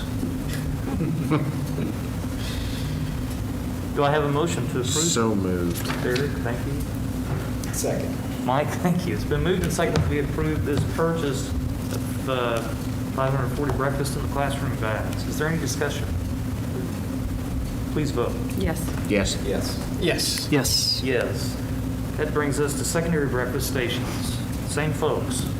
Basically, same exact thing, to provide a shortened window somewhat in the morning for kids to arrive at school and to offer a breakfast to all students for free. We wanted to move from the traditional cafeteria area to other areas in the building, kind of like our elementary schools, but these carts and kiosks will allow us to have other access points in the building other than just the traditional cafeteria. The increased revenue from our free and reduced stream of reimbursement rates would be be able to fund our expenditure of $15,422.10. Thank you, Rick, very much. Does anybody have any questions concerning this particular item on our agenda? I move we approve as presented. Thank you, Jeff. I'll second. Thank you, Derek. It's been moved and seconded that we approve this agenda item. Please vote. Yes. Yes. Yes. Yes. Yes. Yes. That brings us to folding tables and chairs for classroom use. And I might just add before Rick leaves, something that we are working towards is breakfast free, universal free breakfast for this school year. So something different than what our district has seen before. We've had pockets of that, but that is the direction that we're moving through his work with some paperwork process that he goes through for that. So that's important for our community to know as well. Fantastic. And we thank you for your work on that. As far as the folding tables and chairs for classroom use, so this was a process of looking at where we needed to do some more spacing across the district and in classrooms. Dr. Saketa was able to get some numbers from principals of some additional tables that they could utilize to help space out students in a greater manner. With this also will twofold. If you know about school operations, at some point, we are hopeful we will have school events and different things. So this also will be a supply down the road that we will be able to utilize as well, and not just a social distancing measure, but tables that we can use in the future too. So I would ask for your approval of some additional tables to help in some classroom settings where we need to space some students out a little Will more. those arrive before school starts? We are hopeful. I move that we approve the purchase of the folding tables from Sam's Club as described in fiscal note 1. I'll second that motion. Thank you, Brian. Thank you, Derek. It's been moved and seconded that we approve this purchase of folding tables and chairs. Please vote. Yes. Yes. Yes. Yes. Yes. Yes. That takes us to our Acellus licenses. Ms. Wong? Shelley spoke about virtual earlier, so I won't go into a great detail. We are fortunate that we are able to secure a partnership with Acellus of doing this at this time, to where we have received a grant for the amount of licenses that we're going to secure. You will see the purchase of 500 licenses on this order, and what that will do is based on, again, this is a gray area. We don't have firm numbers, but based on the cost benefit of the reduction of the rate that we will get, even if we do not fully use all of them, if we do not have 500 full, there are some other opportunities where we can use that platform to support some areas in a traditional setting. So I would ask for your approval of the 500 licenses for Acellus at the elementary level. Thank you, Sarah. Does anybody have any questions concerning the purchase of Acellus licenses? I move. Motion to approve. I'll second that. Thank you, Jeff. It's been moved and seconded. Dr. Joseph, that we approve this purchase. Please vote. Yes. Yes. Yes. There's a vote. It's on you. Oh, I'm sorry. For the purchases. Yes, sorry. Yes. And yes. I'm thinking, what are the flyleaf? I was on the That next takes us to thing. Flyleaf Decodable readers. Ms. Wong? So believe it or not, last spring, this actually, prior to our wellness break, this was a conversation that we were working to secure. This is specifically for our kindergarten classrooms. What we have found in our district at the elementary level is, without getting into technical terms, we have a lot of leveled readers for our students as we're teaching them how to read. We lack drastically decodable readers, which is systematic phonics instruction. So as we intervene with kids, we have a plethora when we're talking about the full context of moving kids on levels. But when we're getting into decodables and having sets of those, this would allow us to have one set for every kindergarten teacher, as well as one set for the literacy library, where we can start building a decodable set within our schools in conjunction with our leveled books. So this tonight would be coming out of our Title I purchases to where that would be funded out of. Thank you, sir. Does anybody have any questions concerning the Flyleaf Decodable readers? Lori, does that make sense that it's twice as much as the other one? Great question. I forgot to even comment on that. So there was a pretty lengthy process. I can tell you a whole lot about decodable readers at this point. The difference between the two higher amounts, one that you see as benchmark, the other one is the Flyleaf. Flyleaf provides, aligns a lot better with our work through letters. It aligns with teacher guide sets as well. While it's not a full phonics program, it does, without getting too technical again, it does some things with phoneme graphing within those books. So there's some very specific activities that was a benefit. We do really like the third option, which is the lowest price. However, those are consumables. And so rather than using those for a long-term purchase, what we are doing with those is working with our principals and considering they have a certain amount at the elementary level to spend for parent involvement, where we buy some resources like this year to year. And so we're going to be looking at those to support our homeschool connection with families working on decodable readers. So that's why you see that price. It is the highest price that you see on the bid sheet, but it is the best aligned, as well as it wouldn't be an annual purchase. Thank you for that question. Thank you for bringing that up. And for our audience, they may be interested in knowing that we get the benefit of reading that before we voted or entertain a vote. And I suspect part of the reason Jeff asked is so that everybody could hear exactly what you just said. Do I have a motion to approve this purchase? So moved. Is there a second? I will second. Thank you, Jeff. It's been moved by Derek and seconded by Jeff. We approve this purchase. Please vote. Yes. Yes. Yes. Yes. Yes. Yes. That brings us to our plus deltas. Oh, well, I had written some pluses. I'm going to go through them fast.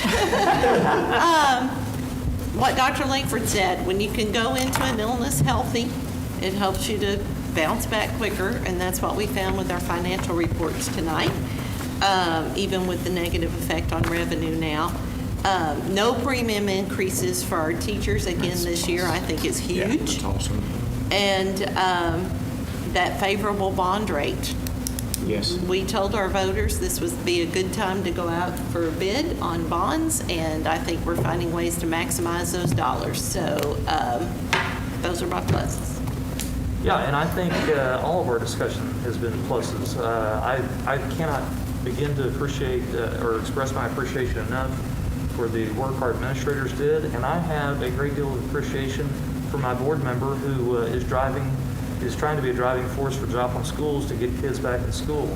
I support that concept, and just because I don't agree with his vote does not mean that I am upset or in any way having a problem with the discussion we've had tonight. So that is another plus for me. I have no deltas tonight, other than it's been a long meeting, and I regret that. But sometimes it takes a while to discuss the business of our district. And I appreciate everybody's attendance and your patience with this group tonight. Does anybody else have anything? Before, are we going to decide on a time now? So public. So I apologize. I was looking at my phone a little bit earlier because we have a 24-hour notice requirement before we can meet again, which is what I thought was the case. So the earliest we could meet on this issue again would be tomorrow night at about 10:15. Could I try a new And I don't think that's going motion? to happen. Yes. Could I try a new motion? You may, although I suspect it will not. Well, it was going along with what Jeff said a while ago. I like his compromise. How did you say that, Jeff? We start the school year. We start and the then- school year, and then 4 weeks in, we switch to full in 5 days. Or And then we'll high school. We can vote to Yeah, extend it or not extend it, but Yeah. it's just going to depend on the circumstances. No, my I would- motion would be put a fixed date on it, and we can change that date. Right. But we have a fixed date on it, as You know, opposed to but just I when it think- feels I better. think we need to all step back and think, what is happening in the country? If you go to college and you can't socially distance, those kids are virtual, they're online, they aren't in a classroom. You don't go to They don't need their NBA teachers games. as much. You don't go to baseball games. Now, the classes that you can be socially distanced in, they are going to class. So why would we do anything any different at this point in time? If you're in a college class and you can't be socially distanced, that child is online. If it's one that is, then they go to that class. Why would we step and try to do something any different when he can't social distance and put 2,300 kids in a school when you can't social distance them and take any risk at all? Is that I just don't- I just rhetorical, don't or do you even want me to see it. answer? Huh? Is that rhetorical, you want me to answer? Well, no, So- I mean, it's so- rhetorical. okay. But I'm just saying, why would we do something different than every college in the United Because they're States? 14-year-old kids. Huh? They're 14-year-old kids. I thought we were talking about 14 to 18. 14 to 18, yeah, I know, but I'm more worried Some are about 14. 14 than the 18s. My son's 14, he starts, I mean, that's the difference, is the maturity. Why would we do anything different when we can't social distance? We can social distance them by doing every other day right now. Why would we do something any different than a college would do? Colleges are not going to do it. If they can't distance it, they are online.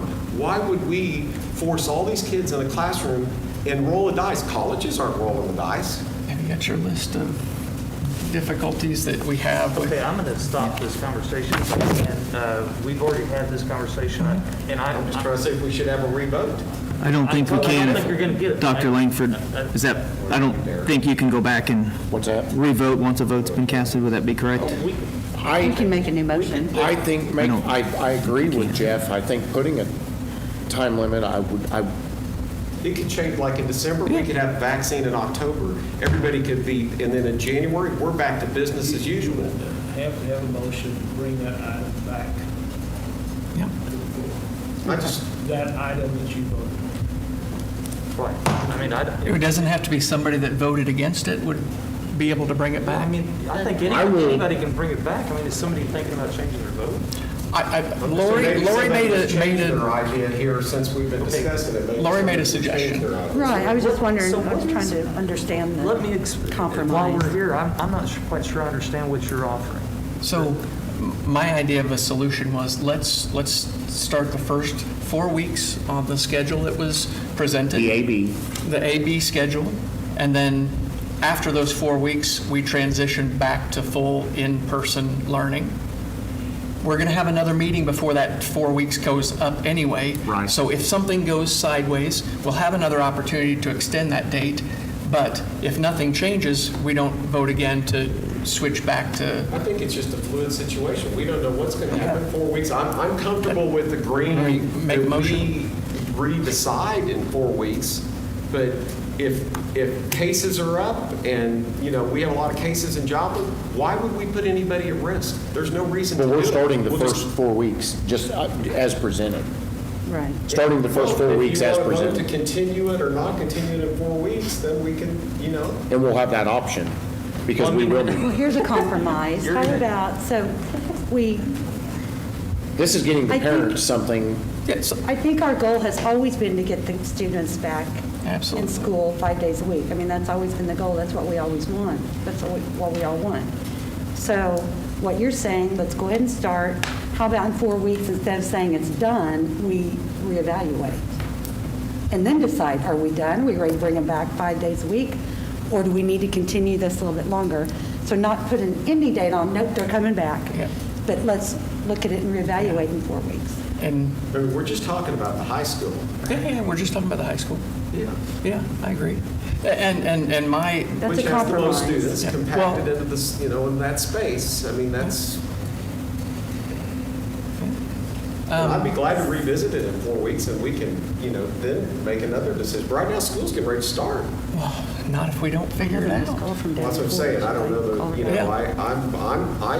I So- would be agreeable to that if we just have to revote in 4 weeks, but. Just the one you have. Let me write this She down. wanting to arrive at She says she's trying to get in the meeting. Yeah, Deb is trying to get in the meeting. I don't know how. Well, if she wasn't here for the discussion, she can't vote on the She motion. was watching on Facebook Live. Yeah, I'm not real interested in playing some little game here about No, how I know. we vote this thing. I think that I'm struggling, Jeff, with your recommendation because it's an arbitrary. 4 weeks is very arbitrary. I don't know where you come up with that. We meet each month as a board. Oh, That's it. Just that we have a fixed time that we will meet before the next. 4 weeks after the start of school, Yeah. which I puts think it's actually. just Your it's next just the board wording, members the wording of meeting it. is And the September regular school board. 22nd. Yeah. We meet twice. Which I'm Instead of good saying with. we come back. We just talk No, it'd be in August better wording. Go on. And So you we can't make the start decision. August 13th, so we could revisit it at the So we would have September to call board it. meeting, which would be slightly more than 4 weeks. Well, then, But, then you couldn't say, well, on the next Yep. day, you're going to start. no. I would say then going out, say then, if the 22nd of October is our meeting, then the 28th of October. So Go ahead. at the behest of sounding argumentative, or because I really have no desire to I mean, what are you trying to gain? So You're trying to gain if the Lori idea will that it's agree to it, then we'll automatically- already have it, school to start, that people will know what to plan for tonight. I won't agree to saying we go back in 4 weeks. I'll agree to reevaluate in 4 weeks. But we're going to do that anyway, right? Every Right, time that's our we goal, come is to and get meet. students back. Yeah, okay, so that's okay. So really, so you're stuck on, we No, have to no, get it back I went in to 4 7 weeks, the 28th of October. I mean, to give us till we would have another meeting before I then. mean, there's just so much going on. It just That's seems okay. like we're going to pre-decide something that, It's like putting a sunset on a tax. yeah, it doesn't make any sense. Okay. I'm struggling with, So I make a motion, we adjourn, or? that would be Yes. fine. I have a delta Yeah. before we vote on Yeah, that. go right ahead. And I just want to say that, Lori, there have been times that you haven't voted with the administration, and I didn't question your vote or your loyalty to our administration. And I just feel like every board member should have the freedom and the confidence to voice their own opinion without being questioned by other board members. And Oh, I I'm sad agree. that that I agree. happened tonight, so, I'm sorry. thank you. That was just my And I opinion think as there's, well. well, I'm sorry, Lori, go ahead. I know it's emotionally charged, but I have We were total both confidence in our expressing our administration. opinions. I've voiced at almost every meeting that we're at. This is Sure just you one did. point where I differ. And we were both just expressing our opinions. And we're entitled to do that. I understand, but the delta is that I was ridiculed for it. That's my And point. I've been ridiculed before too myself. Okay, thank you all. Do I have a motion to adjourn? I made that motion. Thank you. I'll second. Thank you, Brent. It's been moved and seconded that we adjourn. Please vote. Yes. Yes. Yes. Yes. And yes. Thank you all very much for being here tonight. You're welcome.